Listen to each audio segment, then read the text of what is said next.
proceeded. 3, 2, 1. Ignition. We're on our way, Houston. Vector grid.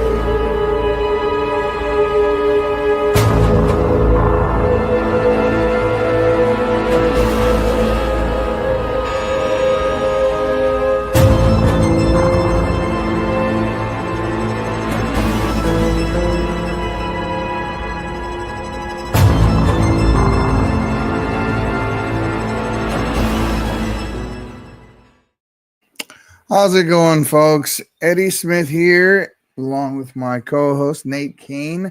Welcome to the Rabbit Hole. And we're going to be talking a bit today about Tesla, about DARPA, about HAARP, mind control. A lot of things have occurred over the last week or so. If you heard, Donald Trump's chief of technology most recently came out and said that they have the ability to control time and space. They're talking about teleportation, time travel. They open the door for all of these things. And I was watching Redacted most recently. I love that duo, those guys over there.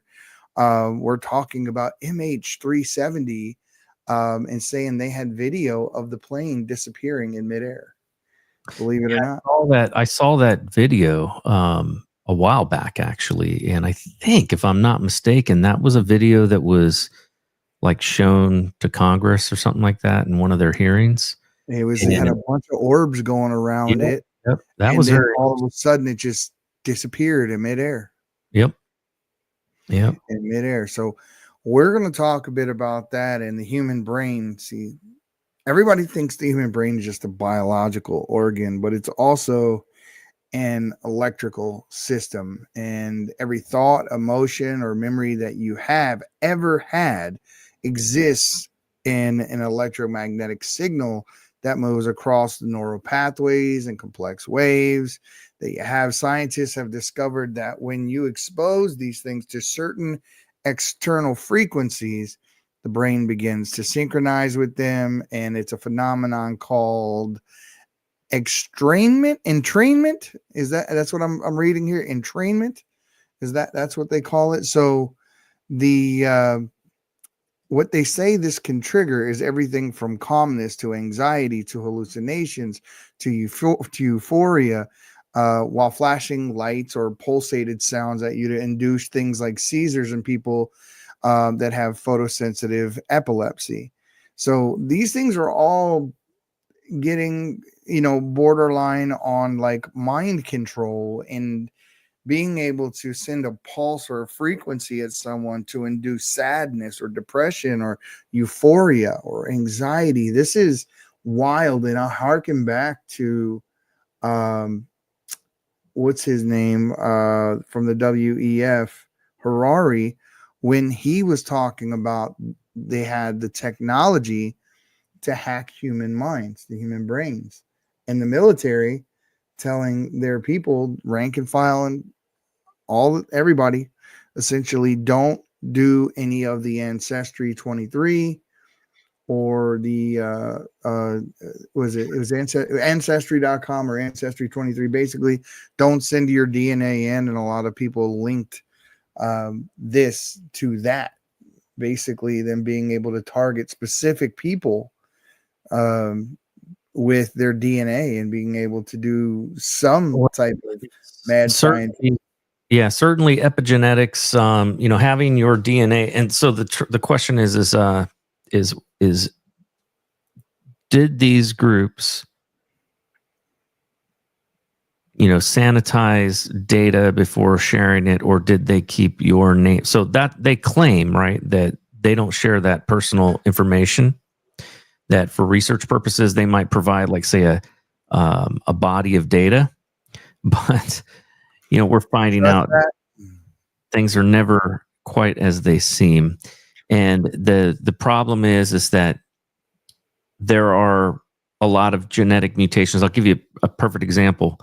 There's a genetic mutation to the P450 enzyme, which is what causes your ability to clear opioids out of your system. So if you have this genetic mutation, you can't clear it as easily. And so you're more susceptible to an overdose. You need about half of the amount of opioids to get the same effect. And so, like, that kind of information could be used to harm somebody. There are also, I think there's still a lot they don't know, but now I know that there's some stuff I remember reading recently that they can turn genes on and off using CRISPR. using like electromagnetic frequency and stuff like that. So, and I might they have to, if I'm not mistaken, but there's some sort of electrical capability of where they can target and turn certain genes on, right, and turn them off. So the theory was that this is what a lot of people were saying back when they were controlling graphene with external frequencies and that sort of thing, and then graphene ended up being in the jabs. So a lot of people, I remember Christine Northrup, world-renowned doctor, was very well respected in her field, had a lot to say, and everyone was listening all the way up until the pandemic occurred and she was deplatformed. But what their theory was, or what they were afraid of, was that the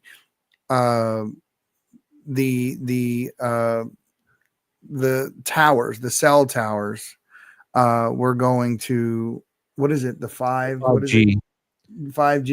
I think people were worried that the 5G was going to be able to affect them. Yeah.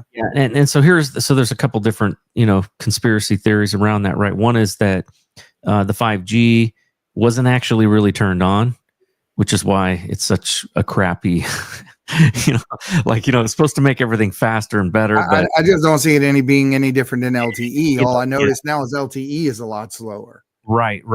So there's some people that say that, that was never really truly turned on, because of the moment they turn it on, it's going to kill people. It was a military weapon at one point. Well, there's some interesting things about it that I think it definitely warrant some investigation. One is I've seen experiments where people have taken, say, graphene, right? In these vaccines, and they've had a 5G phone kind of go off nearby it, and it's caused things to assemble, right? And it's caused nanotechnology or whatever to come together. So nanolipids, according to Bill Gates, nanolipids. Yeah, well, it's kind of interesting. There's also, I think, this idea, that what does, like, say, EMF, for example, like, we've known about that for a long time, and EMF has a electromagnetic frequency, has a very large range, right? So you've got low frequency EMF, 50 to 60 hertz, that's on, like, coming from power lines. And there's a lot of claims that, like, being near that, like, if your house is under major power lines, that you have a much higher risk of cancer and things like that. Yeah, absolutely. So I do have my GERT cert. I had to get it in order to work near silos and that sort of thing. We had to test out, and in taking the GERT cert is a radiological certification that you get when you go and you work in certain government facilities. In my case, it was NS Tech, National Security Technologies, for those of you who don't know. And they do kind of sugarcoat a lot of, they say that the radiation that they're dealing with in their particular fields are a lot safer than what we encounter in everyday life. And their videos that you take during this course would actually corroborate what you're saying right now, by us being having power lines ran under our feet, over our heads, wireless signals. There's a lot to be said about this. I'll tell you one thing. Okay. I bought an electromagnetic frequency scanner. Okay. After I have an EMF scanner. After I got raided by the FBI, I was looking for bugs and things like that. And I found that our cell phones have put off some of the most EMF, but only one side of it, which is kind of weird, right? The other thing that I found that was really crazy, I started kind of checking some different things in the house not too long ago, and I was shocked at how much EMF, like dangerous levels of EMF, were coming off of the virtual reality headsets. Ooh. And people are putting. I love my Quest. I love my Oculus. But the thing is that it wasn't coming from the inside; it was coming from the outside. So it was radiating from it. So, like, if you were sitting right next to somebody who's playing it with it on, you're more at risk than they are. Exactly, you're getting dosed with a lot of it. And the Japanese, they do a lot of shielding of phone cages like that.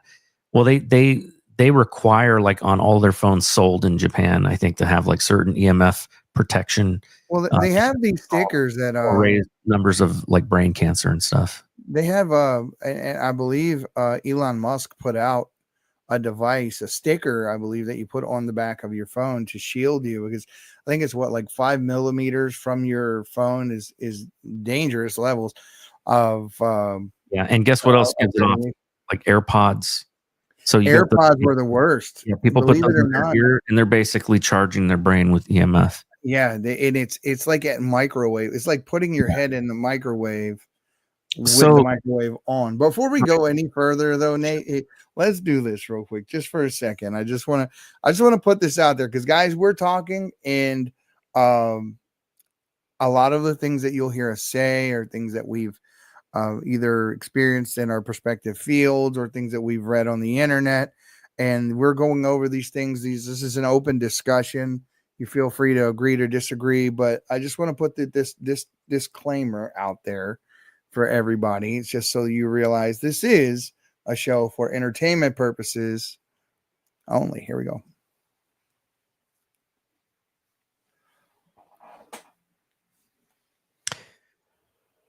Yeah, neither of us are experts in these fields, so we're speculating.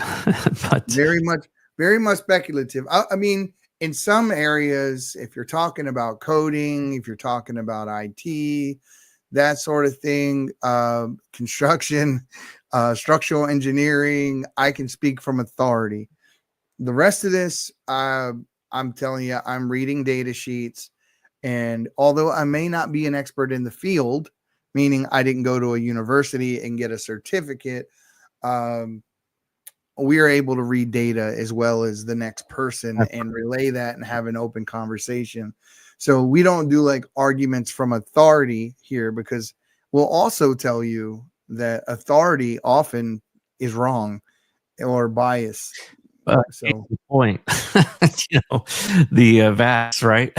That was the biggest hope ever. Oh, get this shot and you will not get COVID, or get this shot and you will not spread COVID to grandma. Turns out they knew all along that it had nothing to do with preventing the spread. Nope. If anything, maybe it might help somebody, but turns out the booster shots and all this other stuff, there's tons of research now that's come out that shows just how dangerous it is. Well, what they did, and this I can tell you with all certainty, the reason why they said it was successful in the rollout, that it prevented deaths, is because they projected how many deaths there should have been from the vaccine. And then when those death rates didn't reach as high as what they said, they made the assumption that the reason why those rates were higher was due to this. But there's no absolute empirical data that proves that. That was an assumption that was made. And if you listen to Peter McCullough, who broke down the science behind it, he said what they were talking about was relative efficacy, not efficacy of the actual drug. So what he said was they made a version of the drug, and that version of the drug may have been, hypothetically speaking, I'm just on 0.1% effective. The next version of the drug may have been 1% effective. So now it is 0.99% or 99% more effective. So what they just did was said this is 99% effective against the virus. No, it's not effective. It's relative efficacy. And there is a big difference. And I think I'm glad now that some people are starting to understand that, because while that was going on, there were families and friends and people that were just completely ostracized from one another because it was so polarizing that I went to places with friend gatherings and people would not sit near me because I was not vaxxed and did not wear a mask. And they were legitimately scared. But if you believed what you were told, I would have been too, if I actually didn't take the time to read the data. So educate yourselves, folks, is what I'm getting at. Educate yourselves. We are going to get into these topics of Tesla, DARPA, HAARP, what it actually does, the ionosphere, the magnetosphere. We're going to be talking about some things that are absolutely mind-blowing. Tesla was so far beyond his time. And I believe wholeheartedly that if they didn't get in this man's way and slow him down, we would be living in a different world right now. Completely different world right now. Let's take a look at this. 16th, 2018. The U.S. government's Defense Advanced Research Projects Agency, commonly known as DARPA, announces a bold initiative to develop what they call next-generation non-surgical neurotechnology. It is designed to allow the human brain to directly interface with machines. We know that DARPA is exploring human-machine interfaces that include direct connections between the brain and outside systems. That's been from the beginning of DARPA's information technology mission, and it continues to this day. DARPA has created some of the most influential technologies of all time, things that we use and take for granted every day, including the project that became the internet. They've created self-driving cars, stealth technology, GPS that fits in your pocket. That's DARPA's specialty, to imagine the future and create it. A new technology that is actually very much on the verge of being a reality that is being fielded is we could have a sensor maybe on the surface of our head, or maybe implanted somewhere in our body, in our brain, or something that allows us to interact directly with our communications gear, our processing gear, our weapon systems, and so on. But now imagine we take that technology and we can control robots at a distance with it. Even fly drones.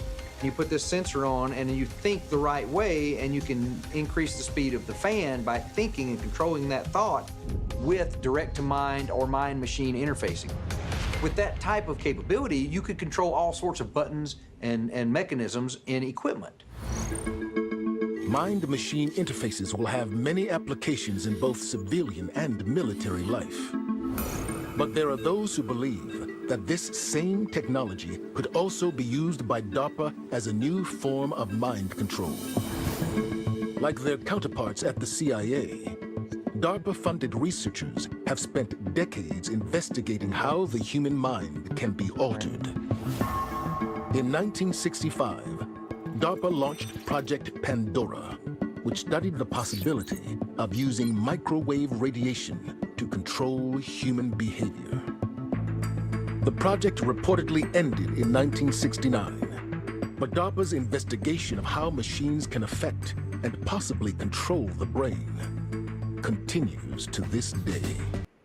Very interesting. So, controlling human emotion, inflicting pain on someone from a distance, inducing hallucinations, euphoria, all of these things with the use of frequency, microwave radiation, EMF, whatever the case may be. It's pretty interesting. And the scary thing is that these things are a reality. We're seeing them already to this day.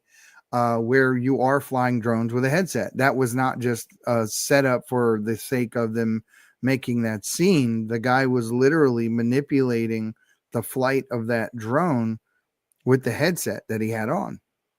Now there was a study done many years ago. It was well over 30 years ago, because I remember seeing a video on this. But they had put these, essentially EEG type of thing on somebody's head, and there was a period of time that it had to train, right? So it had to see. This is the advantage of the human being.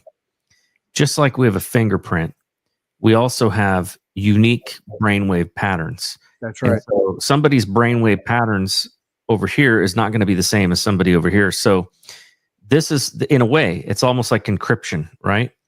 And so I think that we have that advantage, that even if, let's say, from a distance, because we know now beyond any doubt that there are alpha waves and beta waves that actually project from our brain, that, and I don't know what the distance is, but there is a distance, but our brain is producing waves that actually go outside of our body. And one of the things that is fascinating is this idea that they could monitor those waves and understand what you're thinking, at least to a certain degree. So like, they proved this capability with this device that basically was like an EEG, like a net, a neural net that was on this guy's head. And they were training military guys on this game where there's a skier, and you just simply think left or go right. And it was like a downhill slope mogul, game. And they got it to work. Now, I don't remember how long it took for them to train it and all that, but I imagine with AI, they could probably do it a lot faster now. A lot faster. Yeah. And quantum computing is amazing. The processing power that is usurped by AI, they assume that is going to slow the internet down quite a bit, because the processing power taken to run AI is quite a bit more than what anyone had ever anticipated. And it doesn't stop. It is a data junkie. It just doesn't stop. Yeah. So here's a funny thought, right? For a long time, there has been this, ongoing joke, right, of, calling people who are conspiracy theorists, saying that they wear tinfoil hats, right? There very well may be a need for that sort of thing. An actual tinfoil hat. Right, or some sort of Faraday cage, or clothing. They make them. Redemption Shield, who was my very first sponsor at the Patriots Prayer Network, actually make hats. If you go there right now and you use discount code Patriot, you can get a Faraday cage hat, scarf, grounding blankets, bed canopies. Yeah, there's a lot of interesting things about grounding that is just absolutely fascinating, and we should do a whole show just on that, because there's some really fascinating research about how the human body connects to the earth. Right. Well, yeah. And so like we were designed, right? Our bodies were designed to interface with the earth, laying on your side at night, on the ground, resetting. What they found was that that they did this test with mice, so it's not a human test, but what they found is that they genetically engineered these mice so that they had endocrine problems, okay, like they had diabetes and other major issues, and they basically created a field, an EMF field, along with a static charge, and this is what was fascinating. The EMF field alone, they made it about 10 times stronger than the Earth's natural, and the same thing with like the static electrostatic field. Yeah.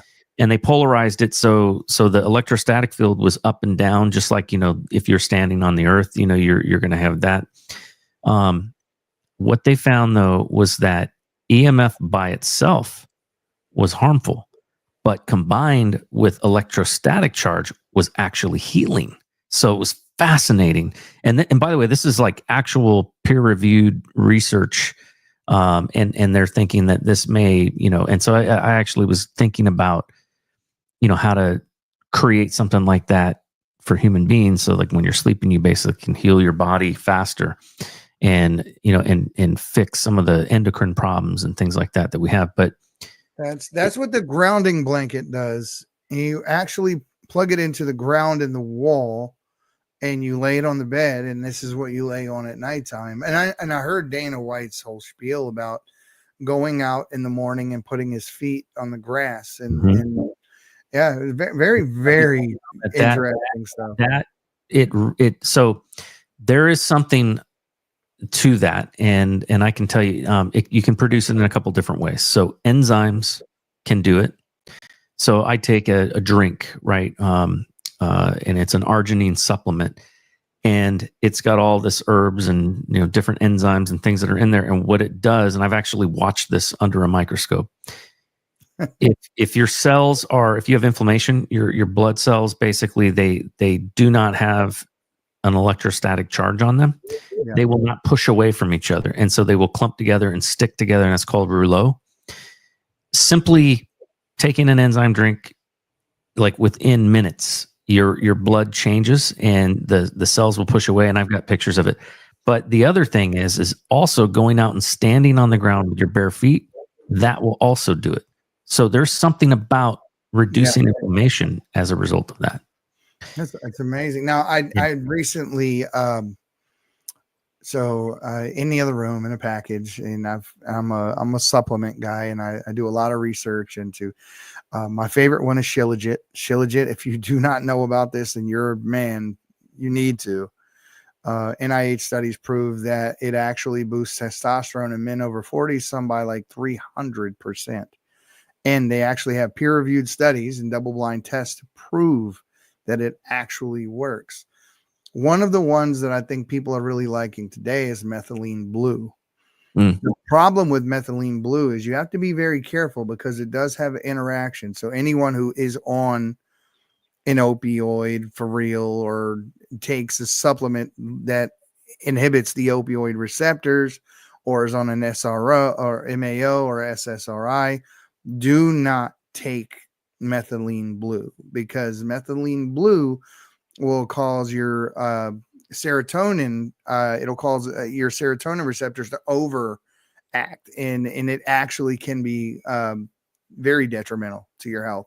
But methylene blue, taken under the right circumstances, will absolutely free you up. It will, imagine working at 100% and you've worked at 30% your whole life.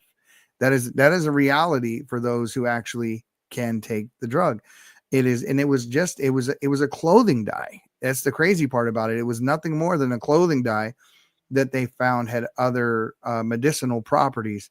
So now people take it on a regular as a supplement. You can get it as a pill. You can get it as a dropper.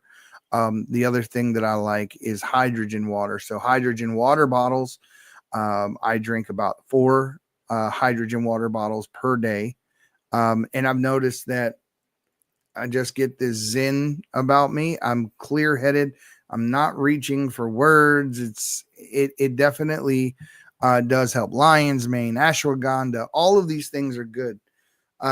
Just be careful with methylene blue and L-methylene 3 is the other one that you have to be careful with. Not that they're not good. Just make sure you're not taking anything that is going to interact with those, because they do help. The L-methylene is one that actually will help.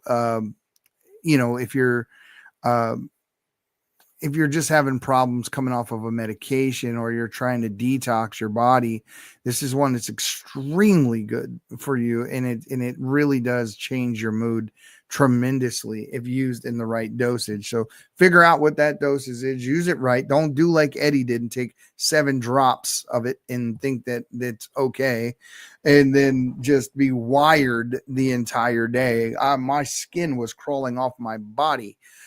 I did not realize how strong it was. But so one thing I want to talk about that relates to our topic tonight is, I was looking into a lot of, I wanted to understand what do the people who refute, the idea of HAARP causing problems and things like that, or electromagnetic fields causing, issues and all that, what is their backing for, because everybody always wants to say there's some of that. There is some of that in here. In scene 7, I actually go into some of that where people. I just want to make a comment that, and this is really important. You will always see, people say, where's the evidence in the studies? Where's the research? Where's the peer-reviewed, double-blind studies and all of that? And I want to make a comment on that because I think this is really important.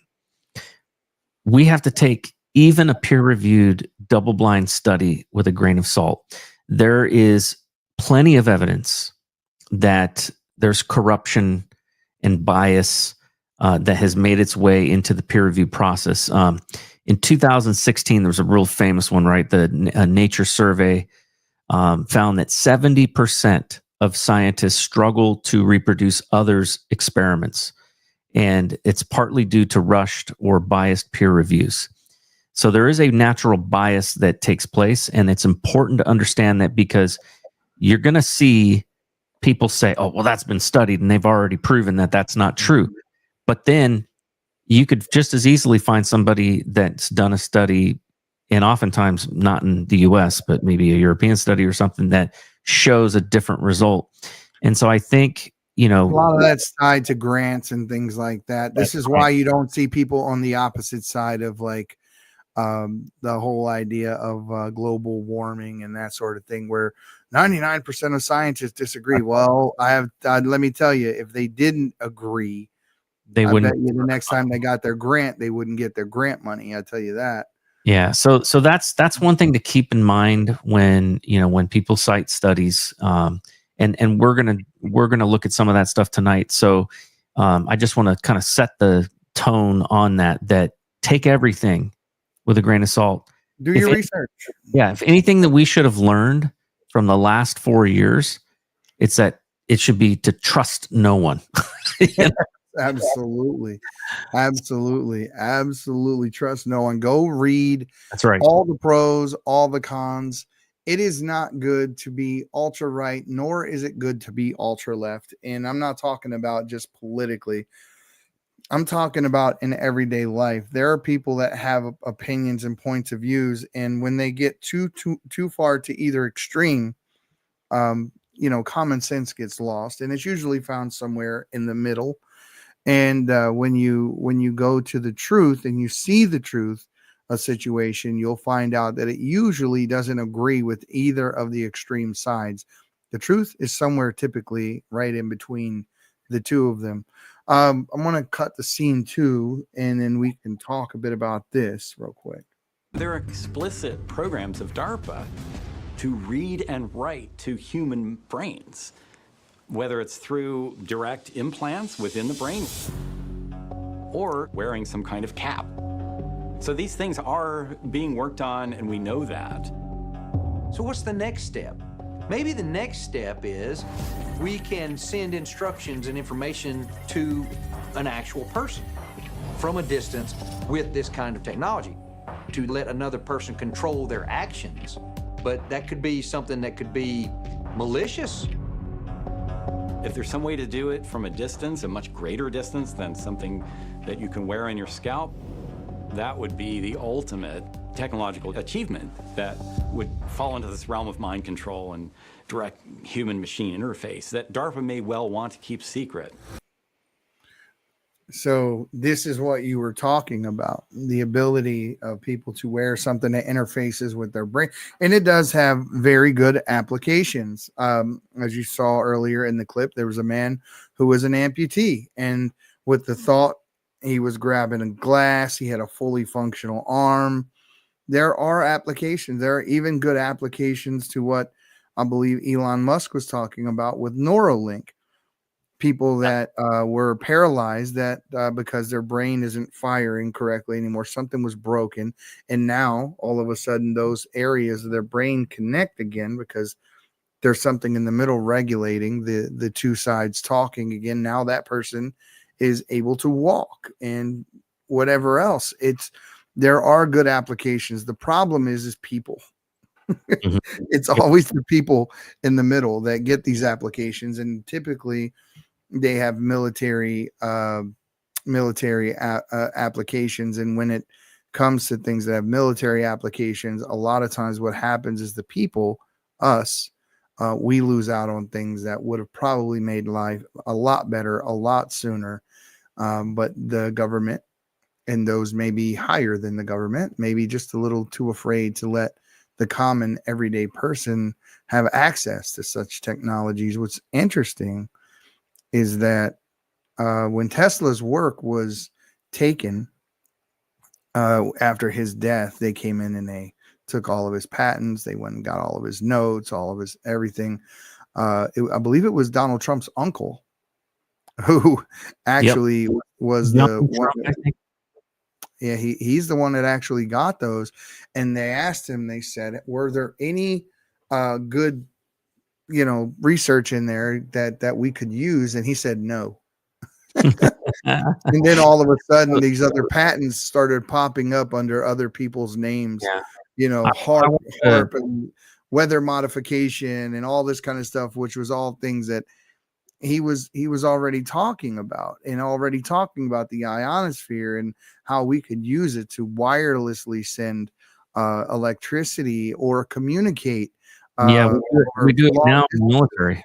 We use tropostatic or troposcatic, devices. Like, basically it looks like a Mickey Mouse, right? It's got like one dish in the center and it's got these two small ones. Mm-hmm. Basically what it does is it shoots something up into the troposphere and it bounces off, comes down fragmented, which is why the two Mickey Mouse, that's the receiver, right? It's amazing. I've seen that in use, and it's amazing technology, because with most things you have the curve of the earth is a problem, right? Because you have you can only go so far line of sight, especially with like not radar, microwave. But with tropo, you can get long distances because you're going to bounce off of the atmosphere. So it's pretty interesting. And there are other versions of HAARP though. I mean, if you go out to Antarctica, they got this thing called an ice neutrino, and they say this thing makes HAARP look like a baby. And that with the use of this, and it was on the Sean Ryan show, and the guy did the interview, he was talking about them being able to generate earthquakes or to aggravate volcanoes and all sorts of amazing things that actually people right now actually are blaming on the use of technology like HAARP for inducing a lot of those things, or steering hurricanes. If you remember Hurricane Harvey, there was a big to-do about the fact that the hurricane looked like it was heading in a whole different direction, and then all of a sudden it just steered its way into Louisiana. It just took a weird turn for no reason at all. All of the meteorologists were like, why is this thing doing this and then coming back? And people relate that to technology like HAARP, and weather modification has been patented. It was patented in 1959. Let me read something about ice neutrino, because this is pretty interesting. So I just asked Grok, I said, what is ice neutrino? Because I had not heard of it.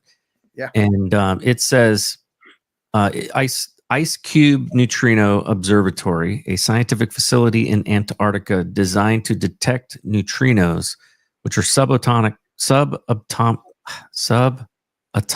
particles. You can do it. I know, right? Particles often called ghost particles due to their weak interactions with matter.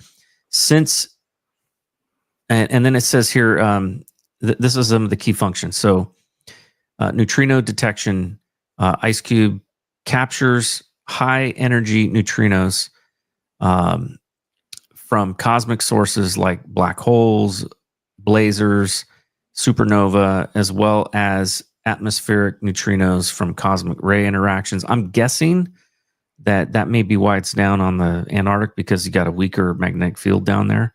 Mm-hmm. And where the weak spot is north, right, there's no land, so it's in the ocean. So if you were to have it anywhere, that makes sense to have it there. It also multi-messenger astronomy. They combine neutrino data with gamma rays, X-rays, and gravitational waves to study cosmic phenomenon.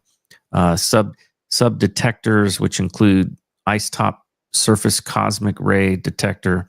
So what I'm seeing here is I don't see anything talking about, like, it seems like it's just listening. So is it projecting anything? Yeah, it actually said he was saying, and I wish I remember the guy's name. And while we're here, I'll actually look him up. He was saying that it has way more uses than what is put out in the public sphere. And there was a whole show that he did on this particular topic, and I forget his name. I do not remember his name. See, the claim is that unlike HAARP, which does transmit, it transmits, basically high frequency radio waves to heat the ionosphere to study, the effects of, like, say, coronal mass injection and stuff like that. And it creates like fake auroras. They're saying that, and it also they produce weak ELF, right? Extremely low frequency waves. Ice Cube, they say, conversely, is a passive detector, not a transmitter, with no mechanism to generate EMF capable of affecting the ionosphere, magnetosphere.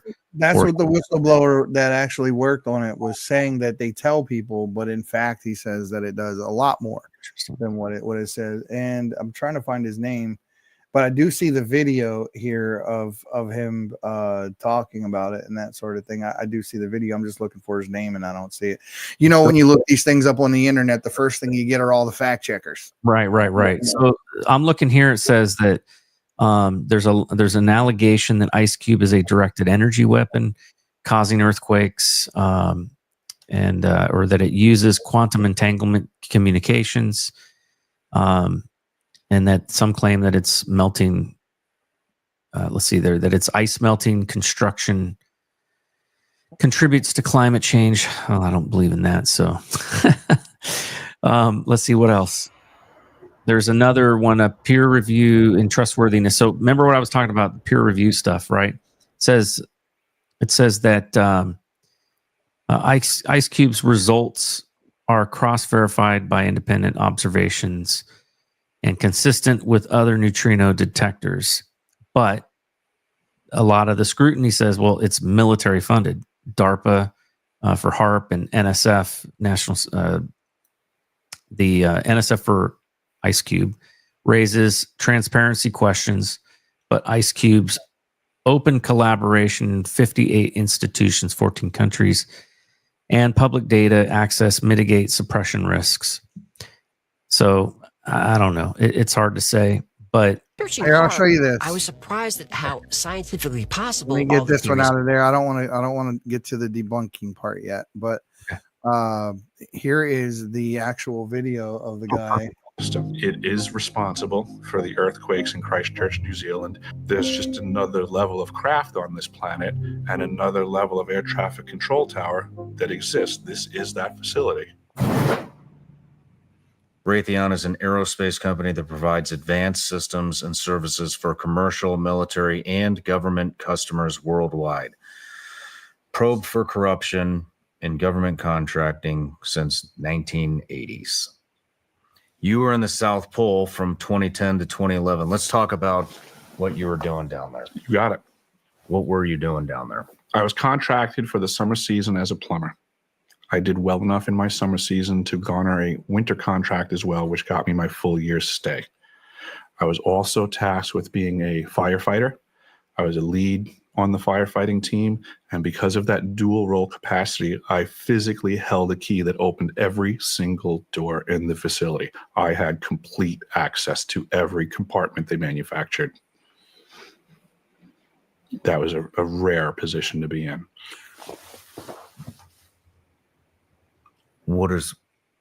What are you blowing the whistle on? That there are technologies at the South Pole Station that people can't even consider that exist on this planet. Like what? Directed energy weapon systems is something that people need to get in their vocabulary fast.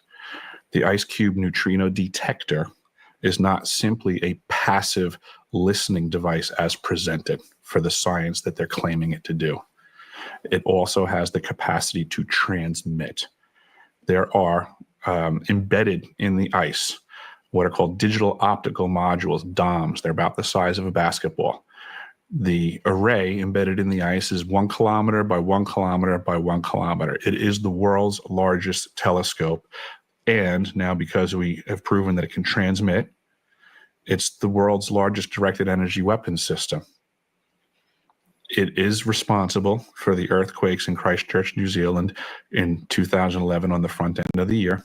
How do you know for a fact that that was responsible for that? Because I was present and I have gone over this with the pertinent people that I will not be releasing their names. Okay.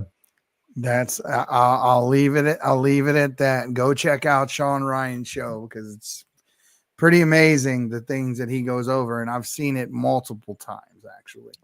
But and I've also heard he's not the only whistleblower. There's another gentleman that's completely different who came out and said the same thing. But obviously, always what they tell us and what's reality, usually there's a large chasm between the two. But when they're talking about with HAARP is heating up the ionosphere up to like 16,000 degrees. And what this does is allow them to create and control weather patterns. That's what people are asserting. Now, the technology could be used for good things as well. Diminish the strength of a hurricane, prevent a hurricane when you start to see the weather pattern starting to group up or cause the situations in which a hurricane occurs. If you had the ability to detect that and head it off at the pass, you could do it. But also as a military application, you could probably just cause one over the country of your enemy or steer one right into the country of your enemy. These are all very interesting theories, but all unproven. As far as has the information come out, do we have empirical data? No, these people say they were there and they have firsthand knowledge of it. I'll leave it up to everyone to make their own minds up. See, here's my concern when it comes to, these types of technology, right? Is that there could be consequences. And I understand the need for our government to do experimentation, to keep up on technology. Imagine, you guys got to remember, the Chinese Communist Party are doing experiments. The Russian Federation are doing experiments. North Korea is doing experiments. You've got all of our adversaries, Iran, doing Bill Gates is doing experiments on Indian people. I'm just talking about nature. I'm just talking about nature, but yeah, that's a good point. You also have the globalists, the Davos crowd.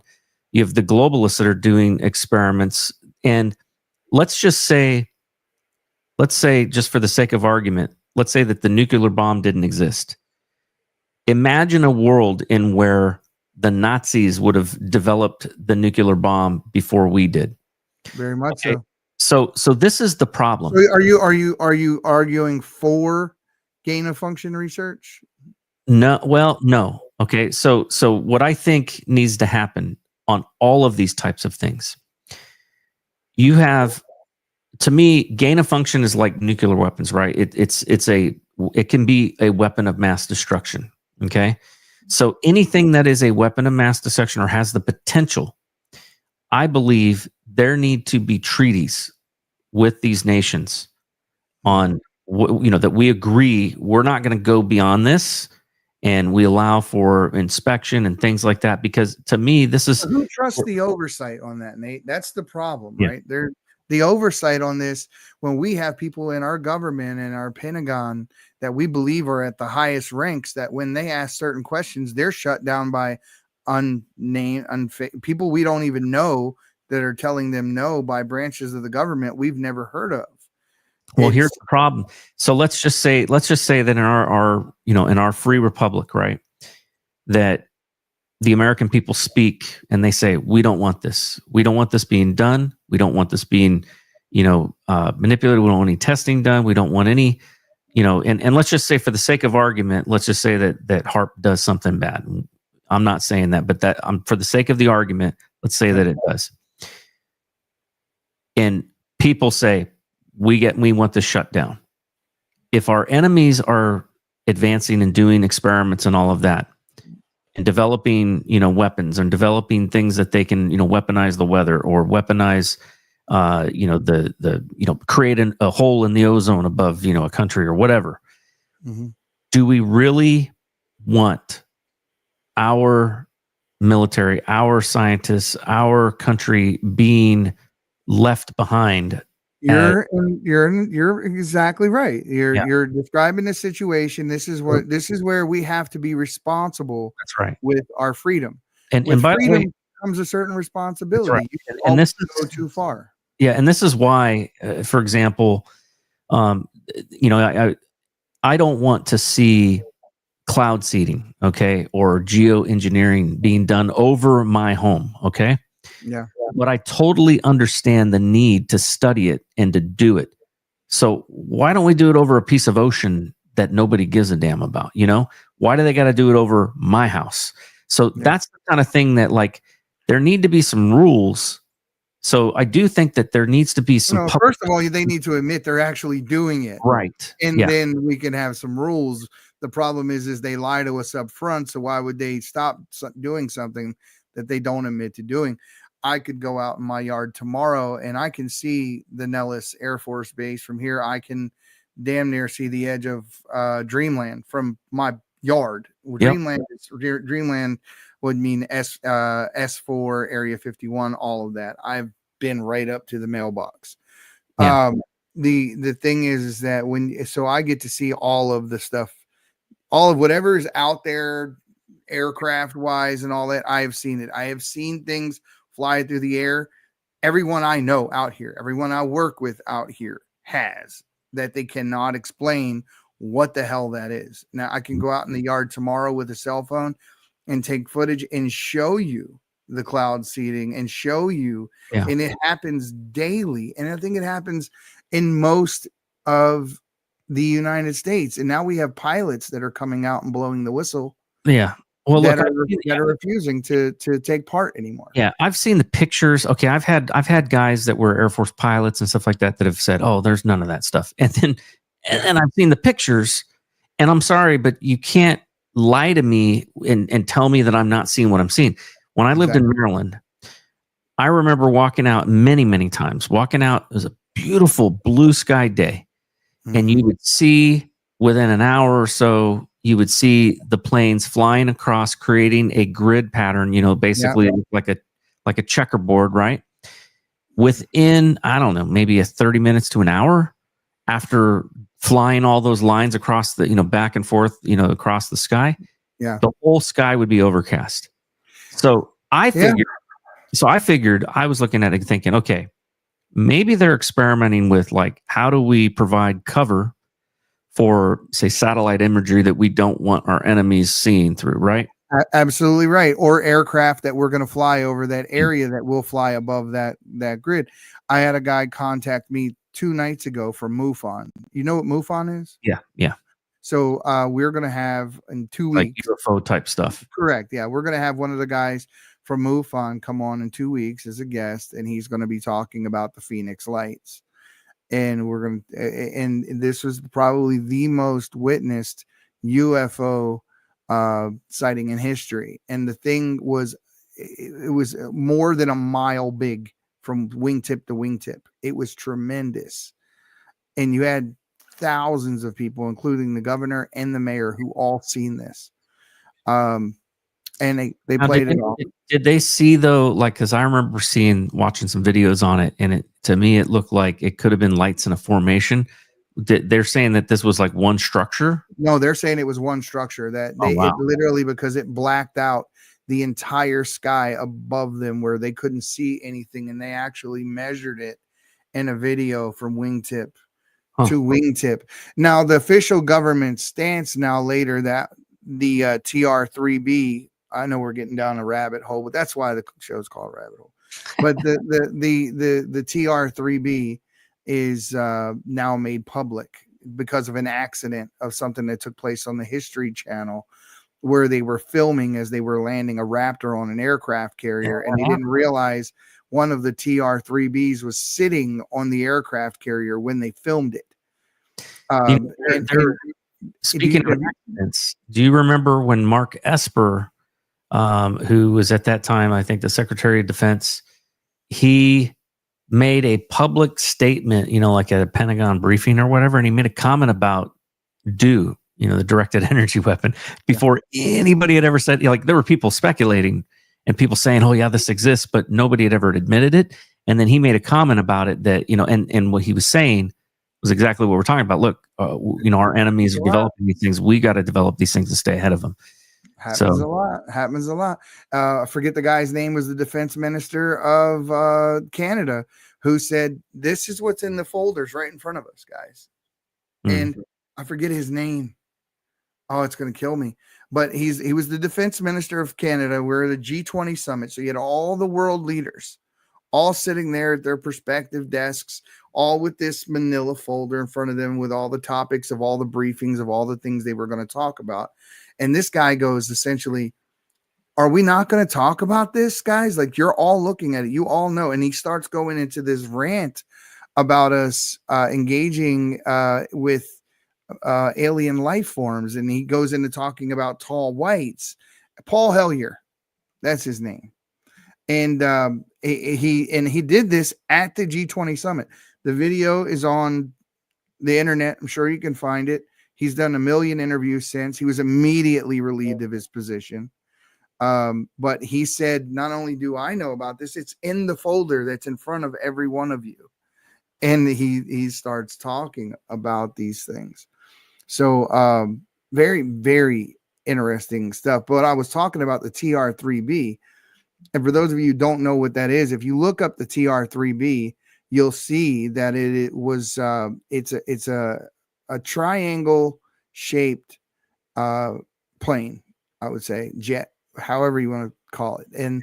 But it does not use propulsion in the typical sense, meaning like it doesn't have jet fuel afterburners coming out the back.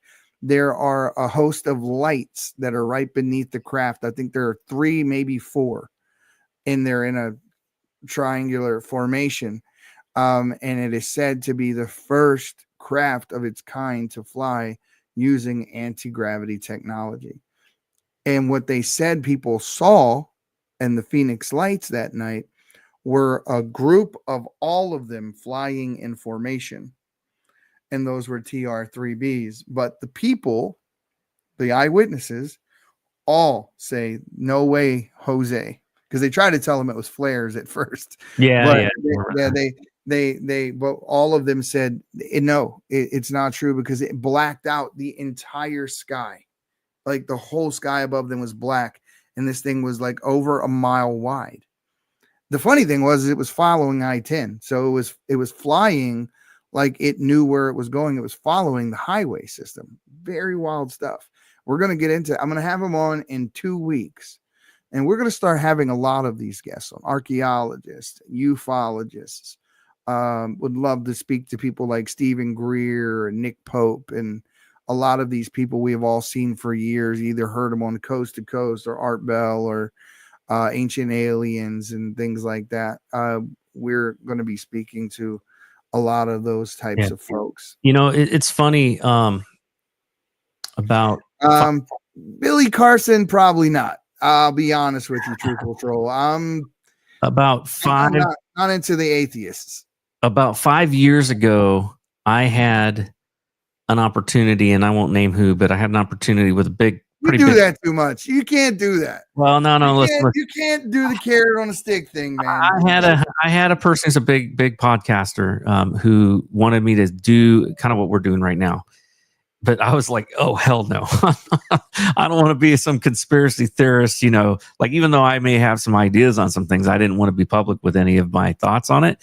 Well, now, it's funny, like times are changing.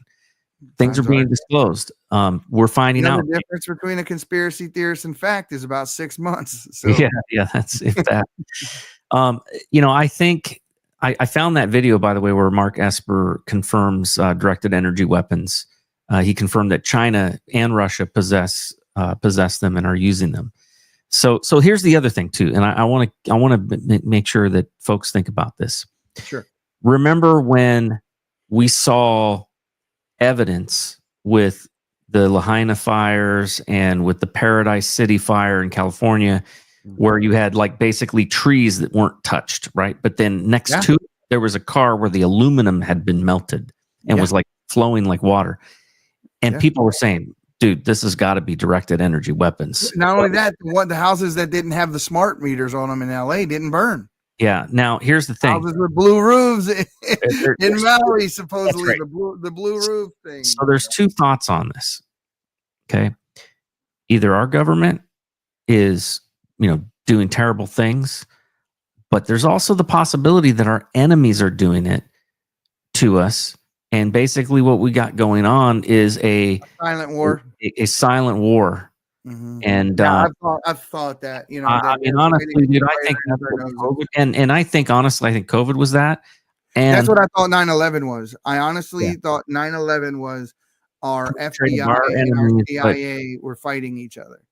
But I also think that it's likely that you have some cooperation with the globalists, right? That want to see population reduction. And so, I mean, look, we had Fauci funding, right, the Chinese doing gain of function research in China. Through the NIH, through Eco Health Alliance. And just so people understand that, I'm gonna back that up. Andrew Huff, who wrote the book, Patriot Betrayed or something like that. I've talked to the guy. I mean, he was so scared, Nate, when I spoke to him on the phone. We had a conversation. He was so afraid to go public with the stuff that he knew. And we were chatting on X first, and I gave him my phone number, and we called, and his computers had just been hacked. His house, somebody was running around in his yard with a flashlight. And this guy was completely on edge. He didn't know who to trust.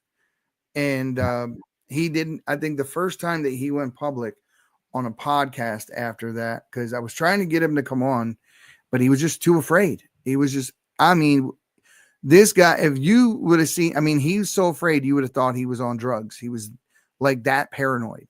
Mm-hmm. It was at that level of, and you could feel it in his voice when you spoke to him. But here's the guy who says, I received the email messages from Fauci and these guys, and this is what they were doing. And then he's now afraid for his life. Mm-hmm. And a lot of people, we were talking about Phil Schneider the other week, not long after he came out, died mysteriously. Several of the people who came out behind Burisma, Sloshevsky and his wife, within weeks of each other, were murdered. Gal Luft, who was taken into custody by the FBI, who was a whistleblower. We haven't heard from him. One of the big ones that to me was just, so like here's what I've noticed is that when you got a whistleblower here in the US, they die by mysterious circumstances, right? They have a heart attack, or they have an accident, right? Or they accidentally trip and shoot themselves twice in the back of the head. If it's Hillary Clinton. How do you respond to this? So Cowgirl says, how are they using planes nationwide then in our airspace? So our military is totally uncontrolled, even now with Trump. That is so depressing. Thought it would change. Now, the cloud seeding and that sort of thing under Trump has been acknowledged. It was acknowledged by RFK. It was acknowledged by the Trump administration. But I'm on your team, Cowgirl, right?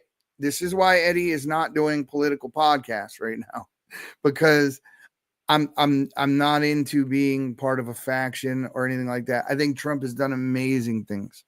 And I think Doge has done amazing things. There's a different victory every single day.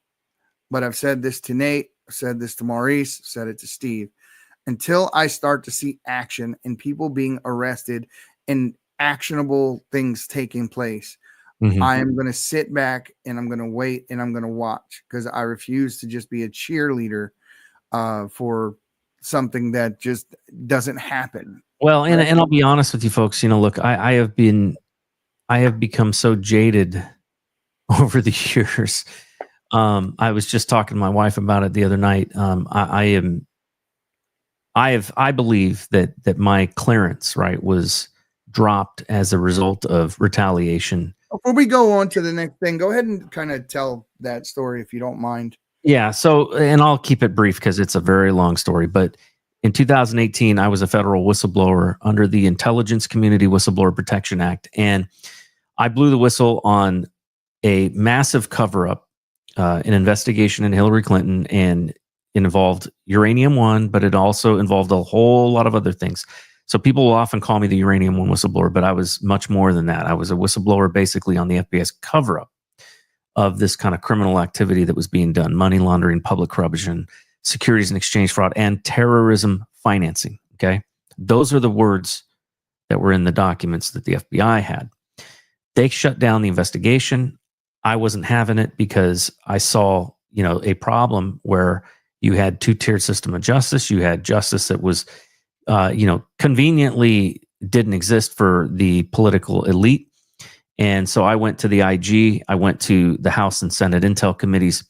And in the end, and by the way, the evidence that I brought out was reviewed by Michael Horowitz. Interestingly enough, he is the only IG that is still left, right? Trump kept him, but he got rid of all the others. Michael Horowitz went to extreme measures to ensure that that information made it to the House and the Senate Intel committees, even though Jeff Sessions wouldn't review it, wouldn't give it a credibility. Horowitz then said, I will give it a credibility if that's acceptable. And so my lawyer and myself were like, yes, absolutely. He gave it a credibility, determined that it was a national security matter of urgent concern, gave us permission to take it to both the House and Senate Intel committees. When we got in touch with the House, they were like, is your whistleblower willing to testify? To which I said, not no, but hell no. The stuff's already been reviewed. It's already been determined credible. What do you need me there for? Because I knew the Democrats would leak my name. Well, in the end, they said, well, we're not taking it. Horowitz again said, ask them if they'll take it if I deliver it. So he clearly saw it as a national security threat. He delivered it to both Intel committees. They confirmed that it was important to their investigations. But 4 months later, the Democrats took over. Adam Schiff became the chair of the House Permanent Select Committee on Intelligence. The investigations were shut down. The Senate Intel Committee never even received the documents because the liaison shoved it in a drawer and never delivered it to him. And in the end, the only person ever who paid, the only person that paid any price over this was me. A month after the Democrats took control, the FBI of the House, the FBI, likely the documents were leaked back to the FBI, letting them know, hey, you got some whistleblower. Doesn't take them, a whole lot of effort to figure out then who that was, because I didn't delete my trail. I did not remove the evidence that I had removed files. I knew at some point there would be an investigation, and I did not want to be charged with trying to obstruct justice. So I made sure that all of the data was there. I know how to do all that, but I did everything properly. Sure. But in the end, I was raided by 16 agents, interrogated for 6 hours. I had, an FBI agent in charge who basically went on a personal mission to try to destroy me and my family. And I paid a heavy, heavy price that I am still paying to this day. Yep. And so here's the thing. Somebody, would ask me, was it worth it? And from a worldly standpoint, I would say not no, but hell no. It was not worth it. I would never do it again. I don't see any value to it because nobody has paid the price. Hillary Clinton. No actionable. Yeah, nothing is taken place. This is exactly what O'Boyle said too. Garrett O'Boyle said the same. And the evidence was so overwhelming. Okay, overwhelming, but it was classified, so I couldn't go public with it. But it was so overwhelming and such a national security matter that even Horowitz went out of his way to make sure that it could get there. So the question is this, right? Would I do it again? If I were not a Christian, there's no way in hell I would ever blow the whistle. The only reason that I did in the first place, and the only reason I would do it again, is because I know that someday I'm going to stand before God and I'm going to be held accountable, not just for the evil deeds that I've committed in my life. And I have committed some. Look, I'm a human being, and I've sins of omission too. But also, it talks about in the scripture that he that knows the good that he ought to do and chooses not to do it, that is sin. Yep. And I'm not going to, when you have a position of authority, or a position that of privilege, that you get to see information other people can't see, whistleblowers, especially in the classified arena, whistleblowers are our only protection, because we don't know what goes on. And so, and it's tough. I mean, look, you got guys like Edward Snowden, reality winner, and look, I don't agree with WikiLeaks. Julian Assange. And I'll tell you right now, if you were to stand me up against them, we probably have very different political views.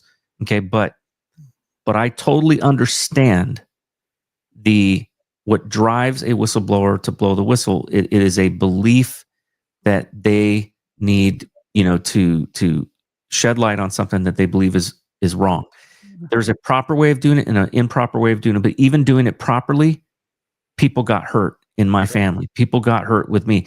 So this is the problem that exists in a world where we have, highly classified information, where we have technological wars that are going on. We have to be able to keep up with our enemies. We got to have that technological advantage. We've got to develop the nuclear weapon. We've got to develop, world-ending technology, because our enemies are going to, and that the idea is you want mutually assured destruction in order to prevent, an end to the earth, right? But there does come the question, and that is that, how do we stop this? How do we stop? Like, is it possible? Well, you already know the answer to that. The question is going to be answered in that, if we were one world with one government, with one leader under one rule, all of these problems would disappear. And that's going to be the trap that we fall into. Guys, I need to go to break real quick, and we'll be right back with more. Welcome to Shop with America, where the emphasis is on America. Our movement is to switch away from your shopping with the big box stores and the mega corporations back to supporting family-owned, made in America. We've been giving these big box stores our money every day for years. But what's happened is they've forced many small businesses to shut down. We call this the illusion of choice. We see all these products in these stores, but in reality, it's only a few companies that control it all. There are thousands of lawsuits for health damage because they put profit over our people. But there is another choice. We found a better way. There's a family-owned American factory with product integrity, and have always done things the right way for the right reasons. And this company outperforms the big box stores. That's due to their month-to-month shopping club.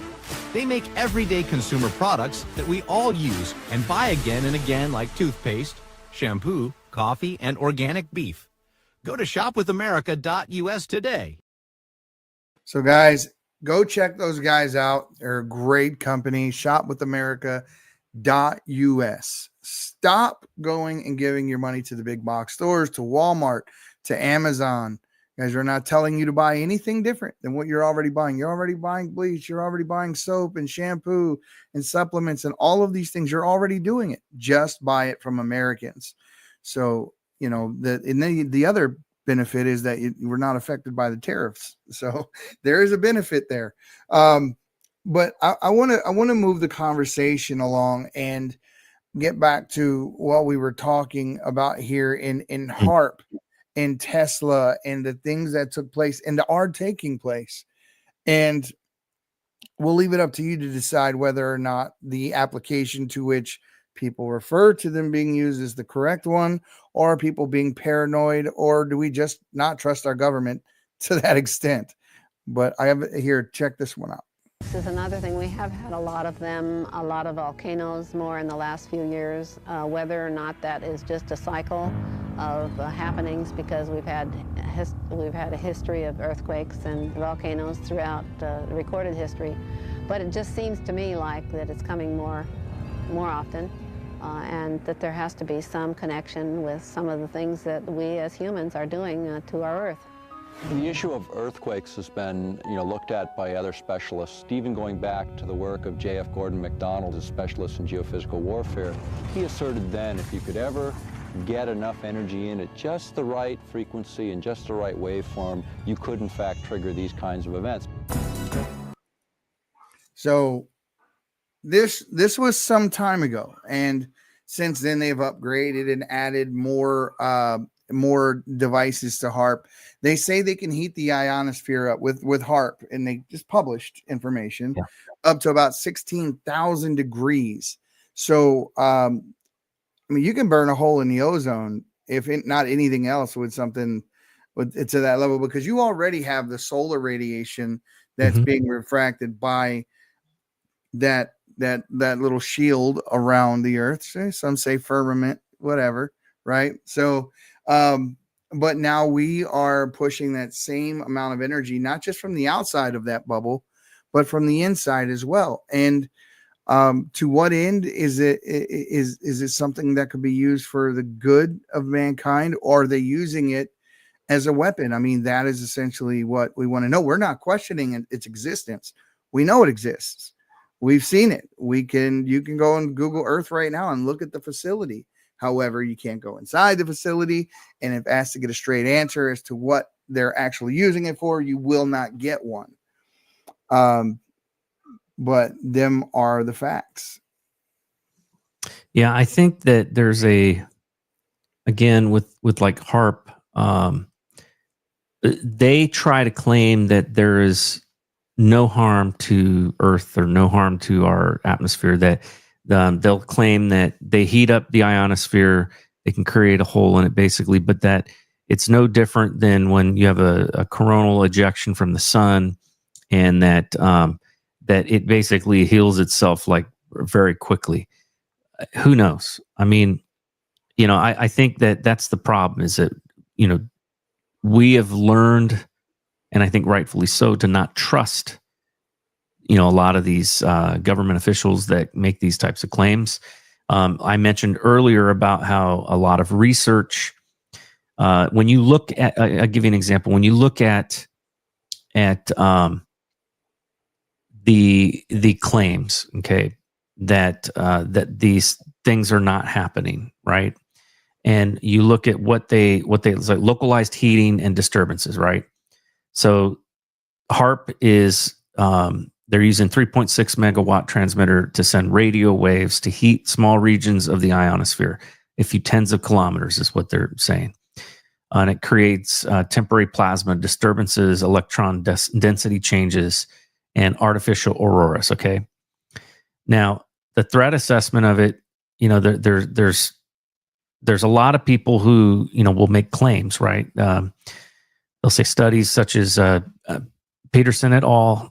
2010 in the Journal of Geophysical Research shows that these effects are localized and dissipate within seconds to minutes after the transmitter is turned off.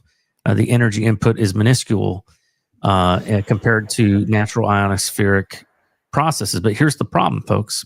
Again, this is where we were talking. This is why I brought up, they are going to use research and research papers and things like that in journals and peer-reviewed articles to back up what they say, because for basically ever since the scientific method has been around and peer-reviewed research has been around, we have seen it as a consistent and trustworthy method of coming to the truth, right?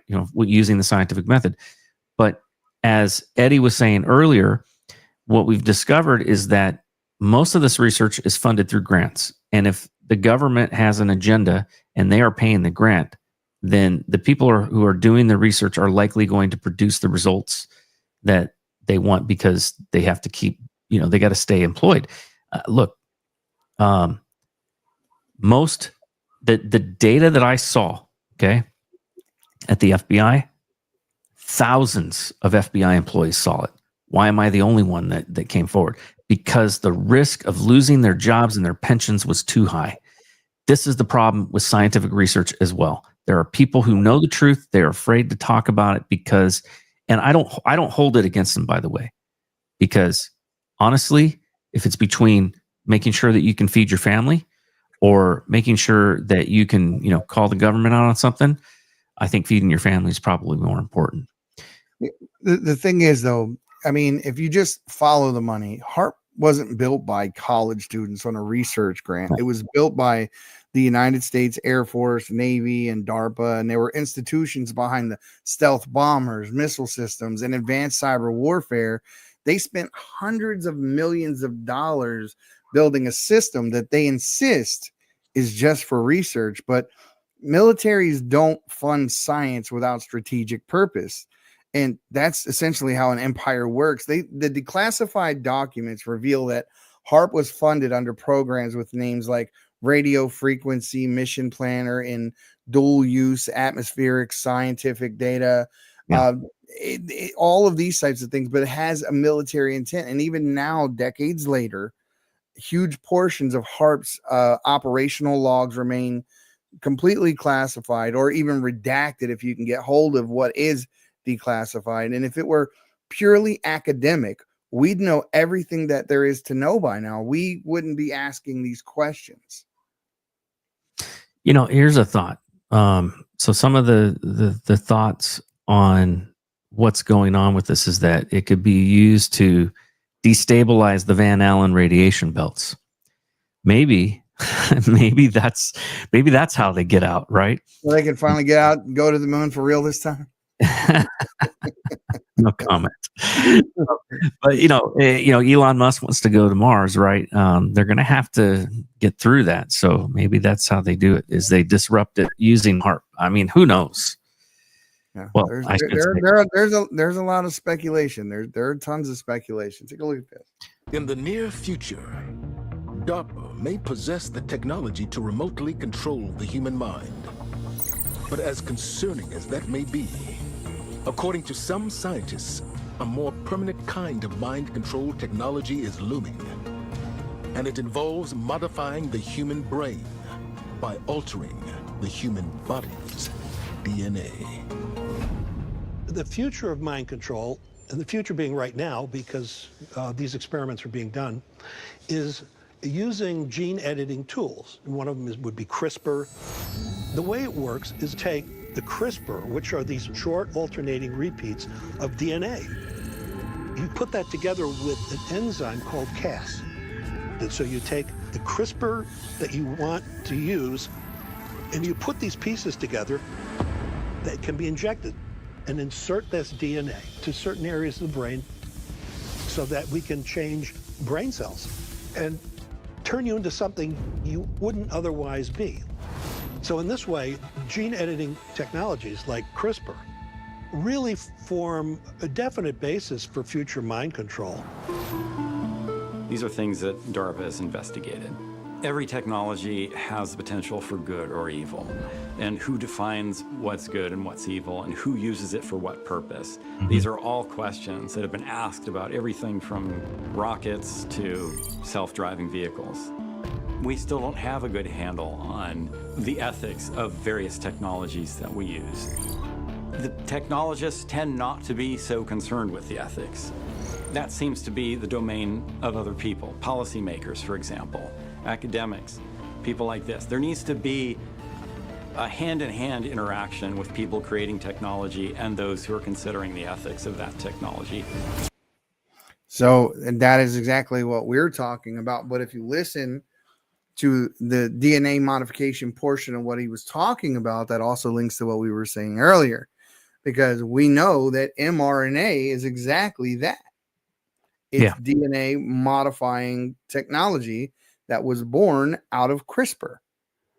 So, yeah, what's interesting, by the way, is there is some very, very strong research that that the spike protein does in fact cross over the blood-brain barrier.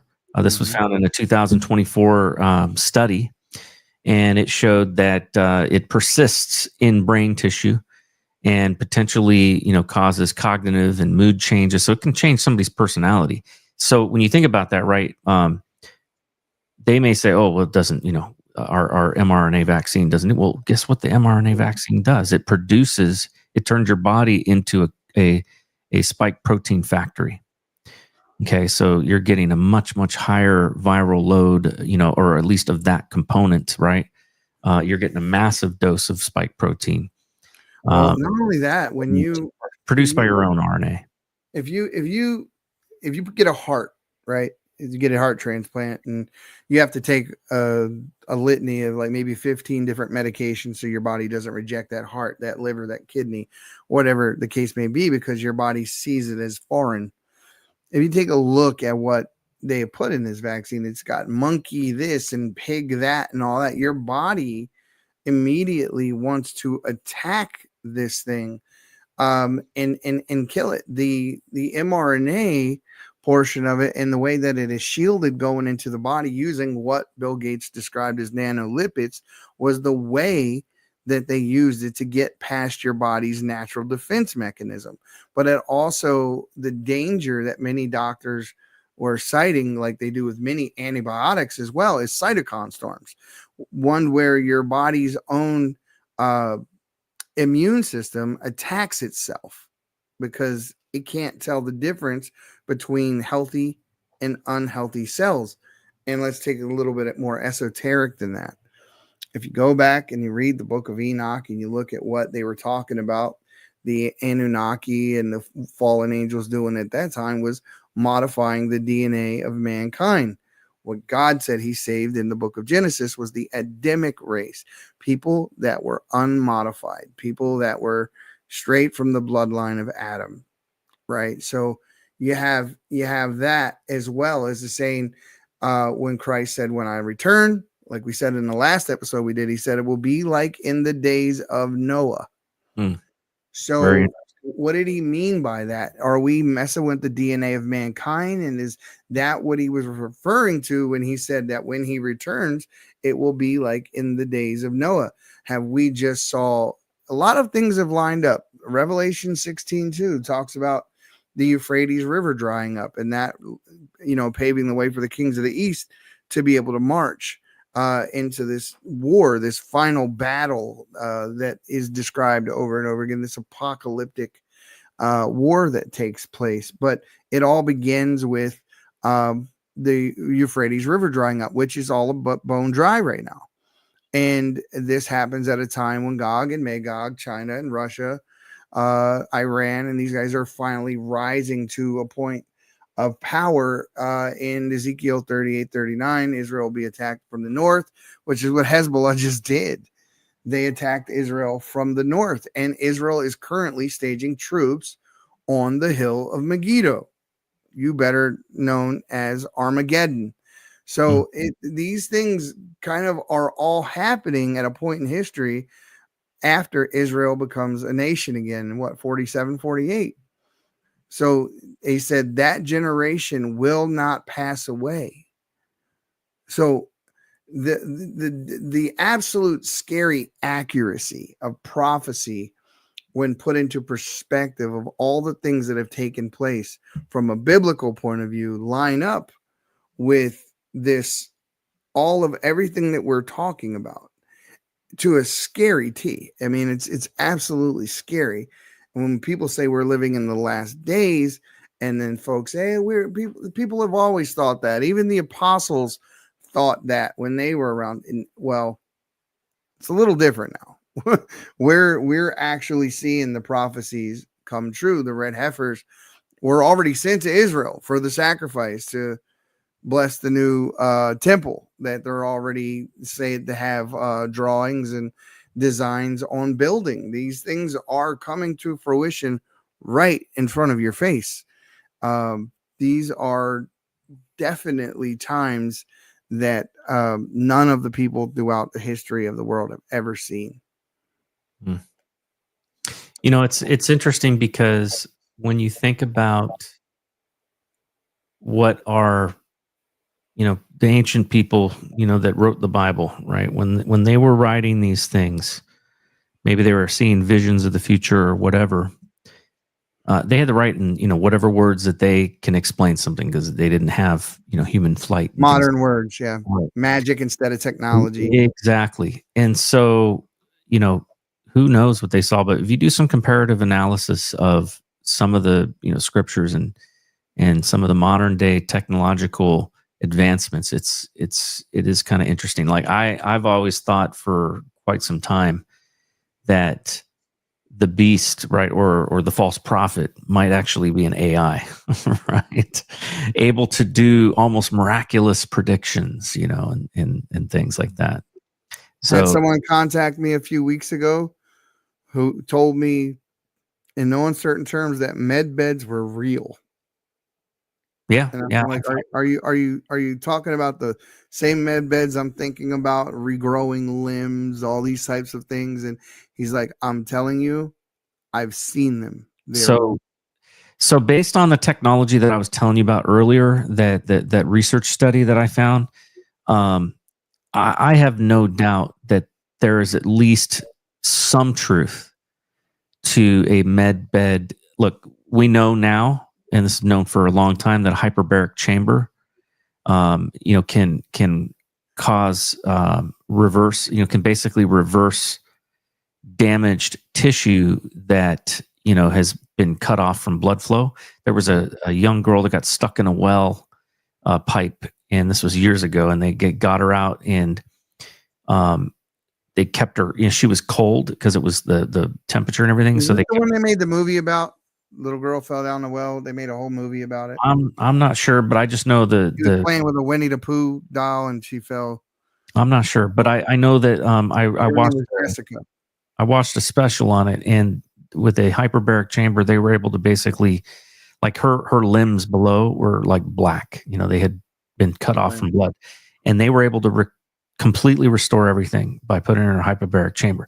So you take that, and then you add to that some of the latest things that they found about, like, EMF at a certain, degree, along with, electrostatic charge. Yeah, you can hyper basically give your DNA a kick to basically start repairing damage.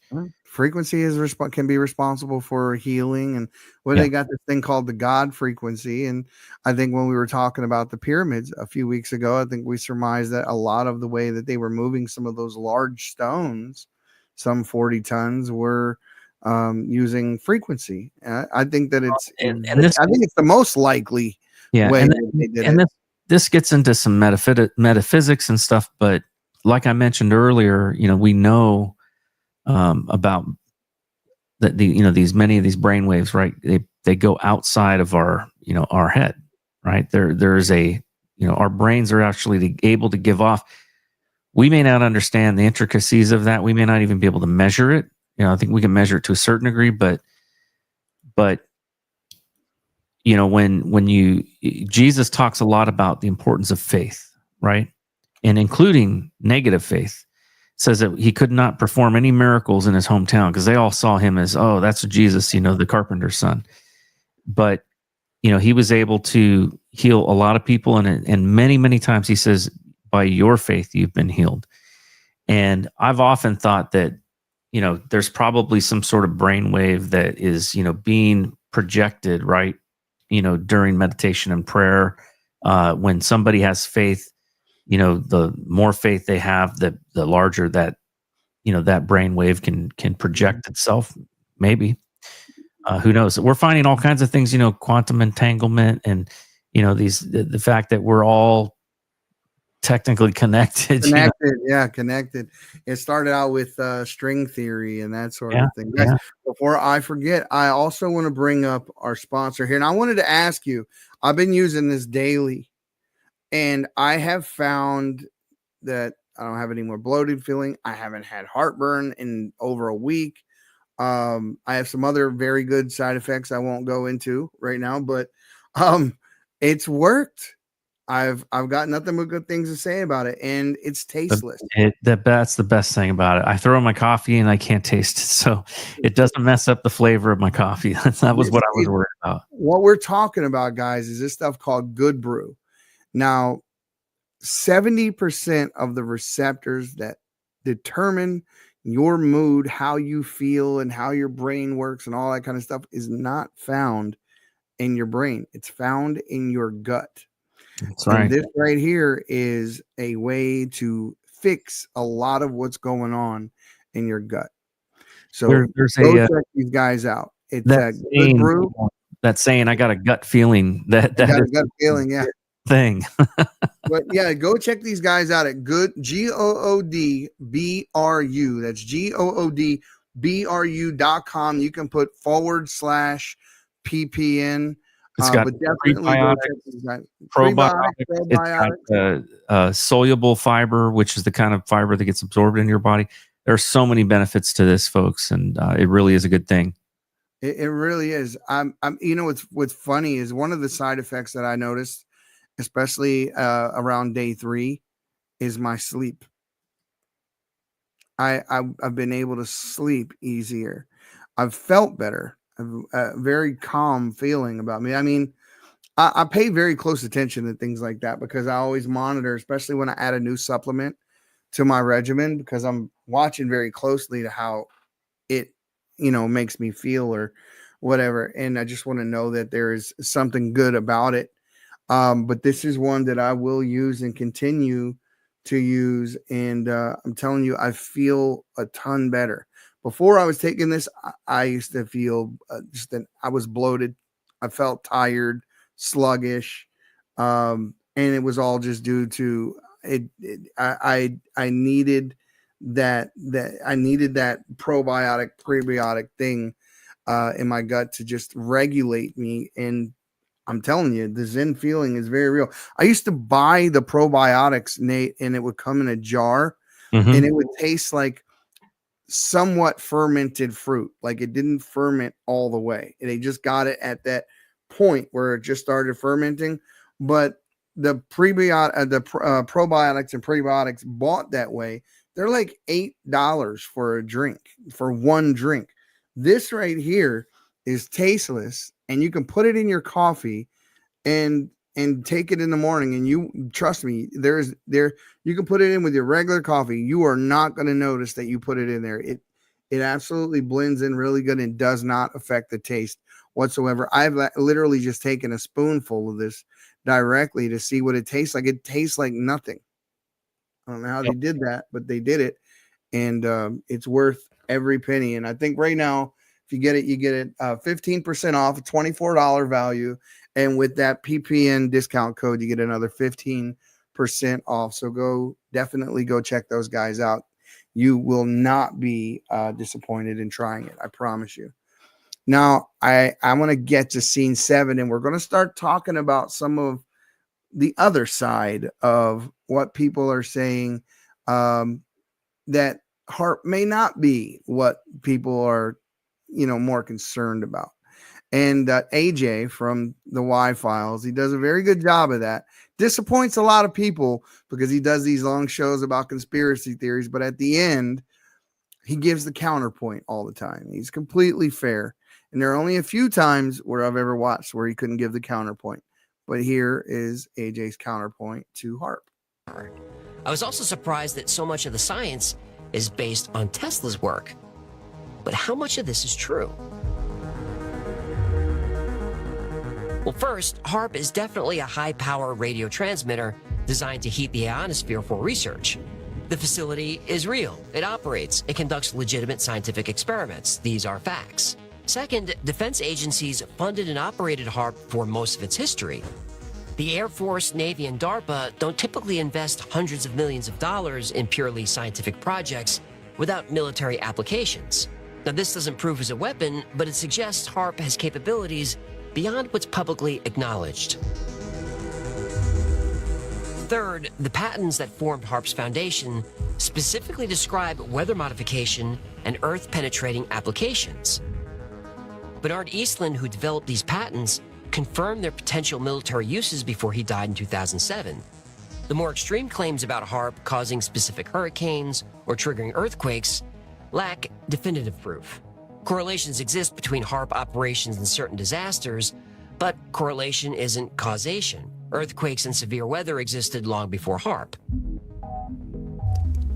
So that is his answer. Now, the what people are saying though is that though they existed and predated HAARP, that the frequency to which they're happening now are immensely more than what they have happened in the past. And that's why people are attributing it to HAARP. But without empirical data, everything is an assumption. The problem is that the same people operating this technology are the only ones that have access to that empirical data. If you and I set up an organization tomorrow that would be able to counter them, we would get 2 steps into it before they would shut us down or take it over. And they wouldn't allow a private sector company to operate at the level that they are to be able to come up with a counter argument. So they are the purveyors of knowledge. So we're just not gonna know, and they're not gonna tell, and they're not gonna allow you to find out so that you can have the counter argument. That's the problem. Yeah. You know, and I think, like I said from the very get-go, trust no one. Do your own research, come to your own conclusions, and don't believe something just because your doctor told you, just because a scientist told you, just because the government told you. You know, there are flaws in a lot of data, and correlation does not equal always causation, and that is important to keep in mind. I told my doctor this the other day when she tried to put me on a statin. I had the same thing happen today. How funny you mentioned it. It's crazy. She tried to put me on a statin, and I was like, there are no correlations between cholesterol and heart problems. If you want to go get me an arterial plaque study, I'll do it. That is the proof of whether or not I have an issue. That's right. It is not because I have high cholesterol. My brain is made of cholesterol. It's, you know, I just don't. There's some, you know, on that note, right? There's some really interesting things about that. You know, as we get older, you know, I think there's some evidence that the production or the increase in cholesterol is basically due to your body's getting older, and you need to replace some of the cholesterol that's in your brain. Mm-hmm. And it just so happens that if you've got a lot of plaque in your arteries too, on top of that, it can cause a problem. It can cause a blockage. That's the real issue, not the cholesterol. So that's why I take a vasodilator. I take a product that basically it's called Arginine Wellness, and it basically expands your arteries and your veins, lowers your blood pressure. High blood pressure, I think, is a problem, but I don't necessarily think high cholesterol is. So I got 2 more clips I want to show, and they take it as in somewhat of a different direction. We talked about them briefly before the show started, but these are brand new statements that were made, one by a whistleblower and one by Trump's chief of technology. And this just to show you how far we've came. They are talking about the ability to control time and space, which means when you can control time and space, you're talking about 1, you're talking about time travel. 2, you're talking about the ability to transport things from one place to another. This is extremely interesting. Take a listen to what they're saying. I'm going to play them in order. Searching HAARP, I was surprised at how scientific. Wrong order. There we go. Here. Planes are slower than they used to be. Our trains crawl compared to those in other parts of the world. Our cars do not fly. Advances have not stopped, but something has gone wrong. Stagnation was a choice. We have weighed down our builders and innovators. The well-intentioned regulatory regime of the 1970s became an ever-tightening ratchet, first hampering America's ability to become a net energy exporter and then making it harder and harder to build. We seem to have lost focus and vision, to have lowered our sights and let systems and structures and bureaucracies muddle us along. But we are capable of so much more. Our technologies permit us to manipulate time and space. They leave distance annihilated, cause things to grow and improve productivity. So he said they can manipulate time and space. Now, couple that with what this guy says. Is on the engineering benches today, but most Americans and most in Congress have not had time to really look deeply at what's going on here. But I've had the benefit of 33 years of studying and becoming friends with these engineers and these scientists. This technology can be built today with technology that is not developmental to deliver any human being from any place on planet Earth to any other place in less than an hour, to deliver Wi-Fi from space where you never need a cell tower to connect, to deliver energy from space where you never have to plug your phone in and it trickle charges and you can use that energy over time. That is mind-blowing. I just want to know when we're going to have flying cars because I really hate DC traffic. We already have them. So did you see? I'm talking about I can afford literal flying cars.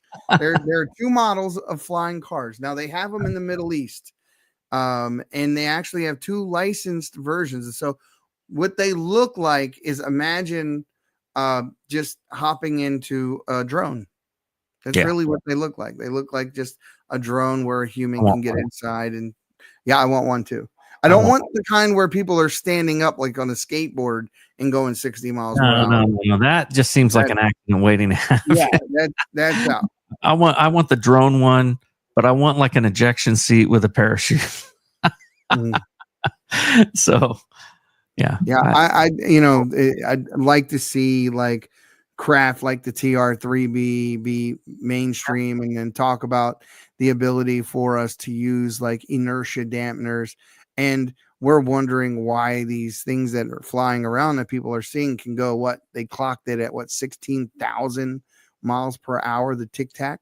Hey, and the thing stops on a dime and makes a right. Any human being inside that craft would be squished, yeah. Right. But the thing is they're saying that these things must have what's called inertia dampeners in them, so that you don't feel the G's in the force of an abrupt stop from 16,000 miles per hour or a hard right. These things are, I mean, it really does change technology. I mean, how far behind are we that they're talking about these things openly, but here we are messing with alternators and fuel injection and that kind of thing. I want to play a video that I have up here that kind of goes along with what you're talking about. This was actually from a press conference. Let me pull this out so you can put your video in the frame. This was a let's see here. Let me bring that up. Okay, this was Mark Esper, Department of Defense Secretary, when he confirmed direct energy weapons. But he says a lot of other things in this that are just fascinating. So let me play that real quick. Everyone, I'm Secretary of Defense Mark Esper. It's an honor. Okay. Join you for this year's air, space, and cyberspace. You know what? Let me let it buffer while we're talking. I'm just going to pause that. What's wrong with your internet, Nate? I don't know, man. I need some inertial dampeners. Don't they got some fiber over there where you're at? No, there's no. I live out in the country, dude. The only thing that we have is we got Starlink, and it's great. I don't usually have any problems, but yeah, there I don't. Go. You got some buffer space now. Okay. Yeah, there we go. Conference.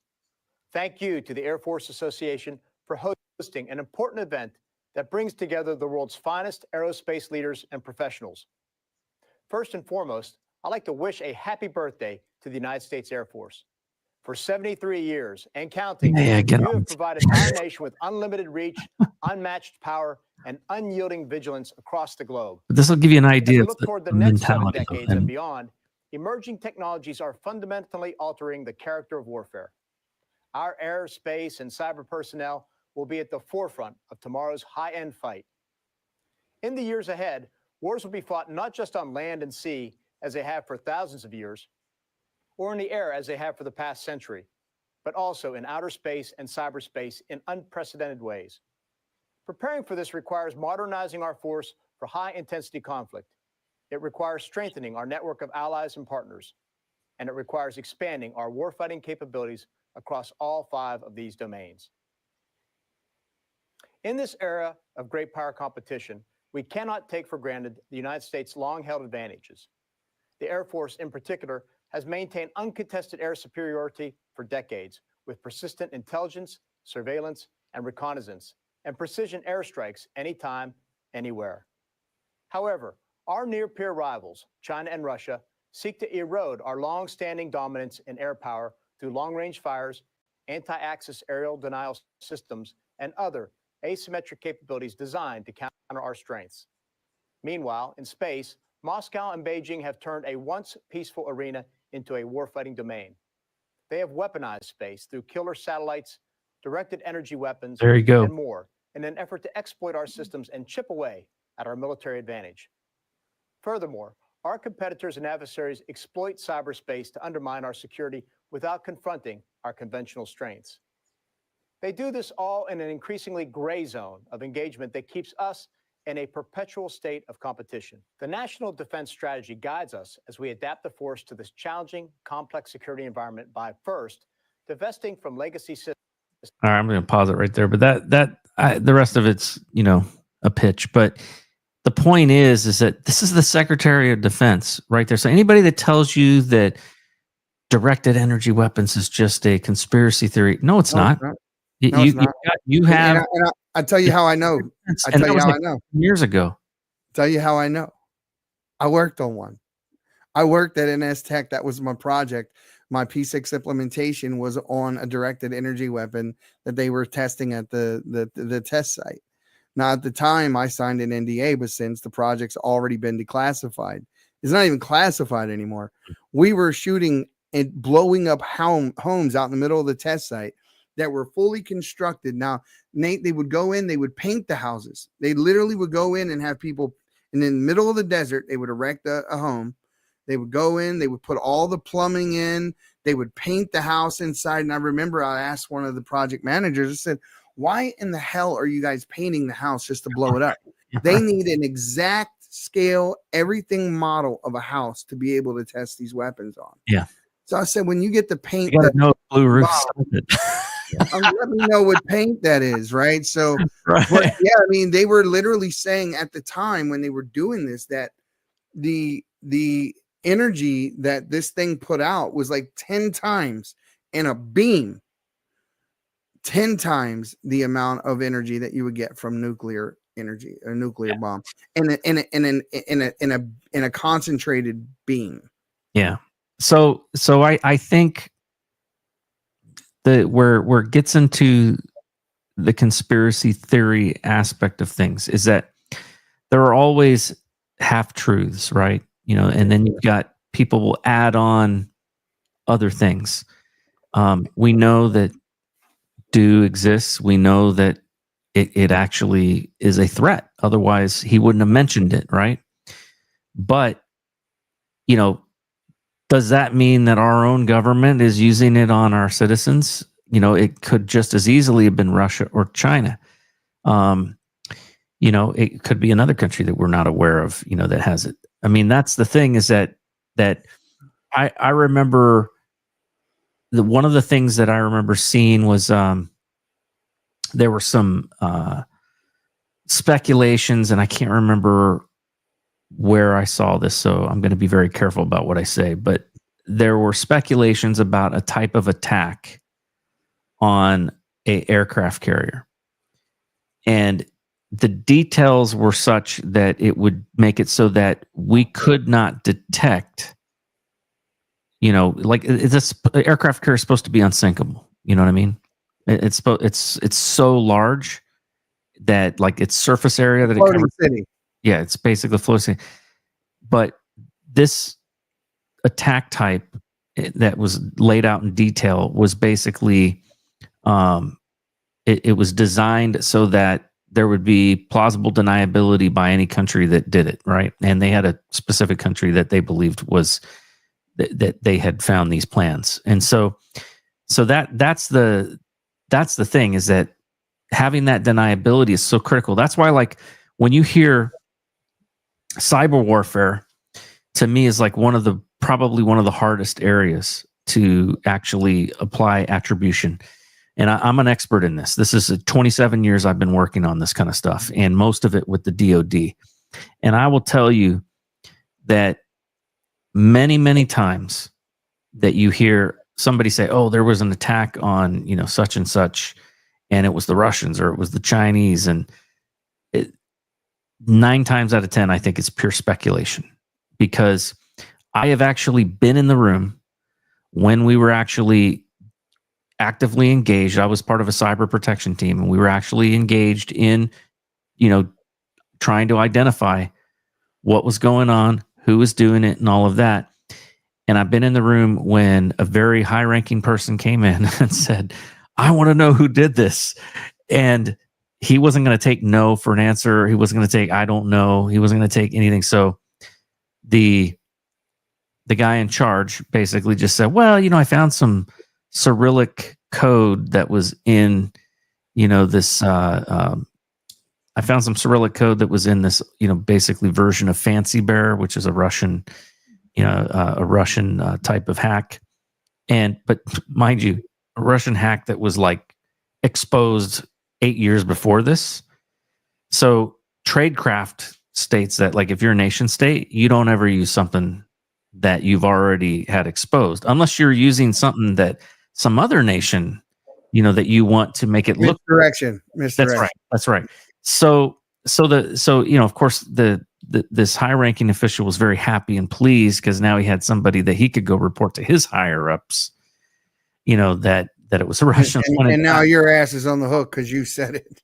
Well, I didn't say it. But you know what I mean. It all right. downhill to the So first person. So this is the problem though with cyber attacks and attribution, is it's too easy to hide. No hacker who's worth his salt is going to launch an attack from his own country, from his own soil. He's going to launch, and he's going to basically hop from one place to another, server, and launch his attack from some allied nation. Proxy servers, and then absolutely. So and he will make sure that that he erases his trail and prevents things like honey tokens from coming back to him that might beacon where his true location is. So that they're very good at this, and it's very difficult to identify. So the only thing they can do is they can go, okay, we know that this particular enemy, in this particular unit, they tend to use these steps in this order, right? And that's what they call an advanced persistent threat. We've seen enough of it that we've kind of identified their tactics. So that's the only way that we really can try to find out who it is does the pattern match this group or that group or this group, right? Well, it's something that I think that now with quantum computing and some of the things that we have available to us, that we should be able to trace these hacks back. Yeah. Look, Maurice and Steve were both recently swatted. I got a lot of the same text messages like they did. I got like 2 of them. I didn't get hit as hard as they did. Maurice got hit. I couldn't even count how many times between, I think it was over 60 times where he was getting these fake accounts ordering Papa John's and all of these types of things. And I was going mad yesterday calling these people to get his number blacklisted. And so this would stop happening, because these cowards are taking the time to try to put people's lives in danger. And thank God that Steve and thank God that Maurice and nobody was hurt. And the police officers who showed up and did what they did it with respect and dignity. And they knew ahead of time that this was probable, because each of us took the time to call our prospective police departments and sheriff's offices and tell them that this happening was a probability, because we saw the warning signs. And thank God everyone is safe. But, we know that we're like 99% certain that a lot of this is stemmed from things that have been said on the network, and we've ruffled some feathers enough to cause someone to take the time out of their day to do this type of thing to innocent folks.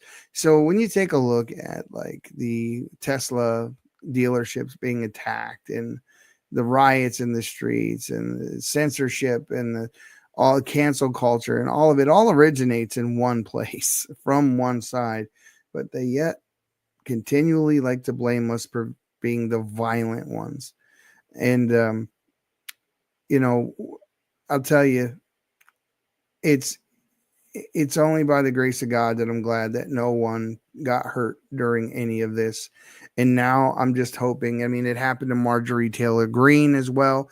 And yet we still don't have any culprits. Yeah. We need some way or another for these people that have done this to folks. Yeah, they need to go to jail. To be brought to justice and go to jail. Because if this would have happened to me and my family, I would want nothing more than to look the person in the eye who did it. I would want to see that individual. I would want to know who that coward was. And I hope that happens in Stephen Maurice's case. That they do in Marjorie Taylor Greene's case as well. This swatting thing needs to be stopped. We need some type of something in place that we can go right to the source and it can just be stopped, because it's putting innocent people's lives at risk. It puts police officers at risk. It puts the drivers that are being sent to unknown locations, the Uber drivers and the DoorDash drivers that are caught in the middle of this type of thing. It puts them at risk. They lose thousands of dollars in merchandise in the process because the orders are fake. So it just, we need to see some law in order, and we need to see justice in these cases. So, guys, I want to respond to a couple of comments. Yeah, go for it. So Truthful Troll had posted on here. He said, I installed communication equipment on the GW. I'm assuming it's a George Washington aircraft carrier. Interesting story. So I lived and worked in Yokosuka, Japan for 3 years, and worked in the Fleet Battle Lab and was on the GW quite often installing equipment for simulated warfare games. So I wonder if we've ever met. So that would be interesting. It may, but the other thing though that Truthful Troll said that I thought was pretty interesting, because I was going to go there, and I'm glad that he brought it up. When I mentioned about that, the way they identify is they look for patterns, right? And he says, but if the group, and I'll put it up here, he says, but if the group you're patterning, I think is what he meant to say, then if the group knows you're patterning them, then of course they would change the tactic. What I believe is coming is, I saw this happen with viruses, right? You had virus scanners that would scan for known signatures. Mm-hmm. Then what happened was you had, nation states and also organizations that, like organized crime that has a lot of money, started actually hiring groups to do what they called polymorphic code, where it would make alterations to the code and run it all the known virus scanners until it changed it, altered it enough that it was undetectable. That's why your average antivirus won't detect crap anymore. It's like worthless. So like all this talk about, we got to put. We don't really have viruses to that level anymore. Like the days of Melissa, and that is over. It's more like DDoS and malware. And most of it is unfortunately a lot of it is it's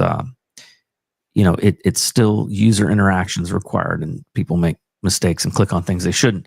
But I believe that we are coming into a time where AI is going to be able to do exactly what Truthful Troll just said, and that is that it's going to say, okay, we're going to pattern our attack in a completely different way that is similar to another APT or another, advanced persistent threat, so that we can basically get them blamed for what we did. I think it's probably already here, because with AI, you could basically kick off several different types of actions and modify the order, modify the language, modify what's done. And AI could probably do it a lot faster, so that, it's damn near non-detectable. We are getting to the stage where I think warfare is going to enter into it's going to enter into something that we've never seen before. Yeah. Which is, and it won't be people on the ground with machine guns fighting it. No. When you guys saw a few years back, there was that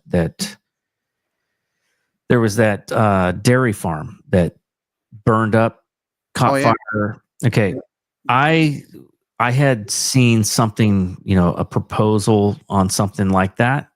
And I was really curious. I'm like, I wonder if there was technology at this dairy farm that like 1,500 head of cattle, burned up. I went and I looked into it. 80-degree weather. Yeah. And I looked at it, and it turns out there was an expose the year prior talking about how this farm was completely, automated, had technology, like nothing you've ever seen. They weren't just producing milk. They were producing chocolate milk and, all kinds of other product, cheeses and things like that. And it was all done automated. Electricity, they didn't use any electricity off the grid. They had methane generating electricity from the cow dung. And they had these machines that would go behind the cattle and scoop up the poop and then, I recently seen somebody doing this with plastic. Well, here's the thing. This expose, this newspaper article, or not new, it was a magazine. It was it had like pictures of all the equipment. As a hacker, right? As somebody that was trained on this kind of stuff, like tradecraft, you go and you look for examples of what they have so that you can then go look and find out what vulnerabilities are known, because the likelihood is they're not up to date on their patches. And there were what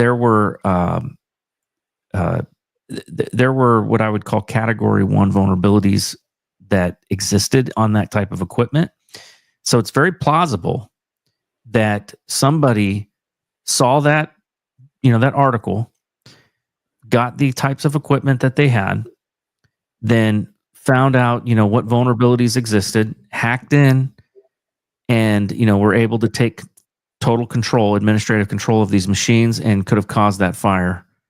So it's just a possibility. It wasn't just that. We lost somewhere around 400 within that 2-year period food processing plants. Yeah. And then just on a whole different topic, you go all the way back to what the TWA 800 flight, that a lot of people said that they witnessed be chopped in half by something that came from above it and went through it in midair, and it was chopped in half.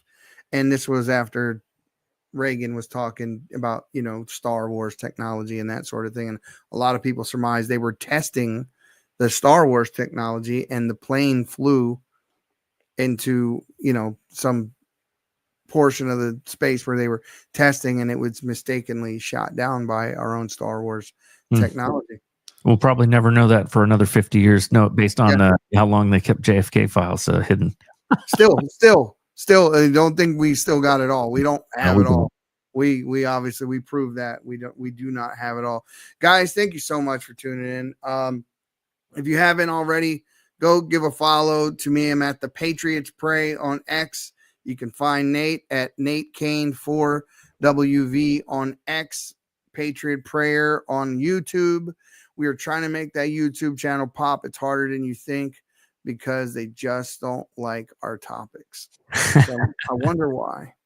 So yeah, go over to YouTube, give us a follow there at the Patriot Prayer. It would do us a lot of help to help with that algorithm. Give a like, a subscribe, comment over there as well. All these videos will also be on our Patreon. That is live now. And as of next week, we will also be streaming live to Twitch. So look for all of that. A lot of changes coming, all positive things. We will see all of you very soon. Thank you so much, DSOL. We appreciate all of you who have participated in the chat. And also, I am looking to link up live telephone number to the podcast. I'll try to have that done by next week as well, so you guys can call in and ask questions. All of these things are coming. So I'm forever working on these things, believe me. So thank you so much. And anything you want to say before we get out of here, Nate? Just that I said it before many times. I'll say it again. Do your own research, and don't trust anyone just because they're in a position of authority. That's Yeah, it. you've got to do your own research and find those answers. So. There you go. Have a great night, guys.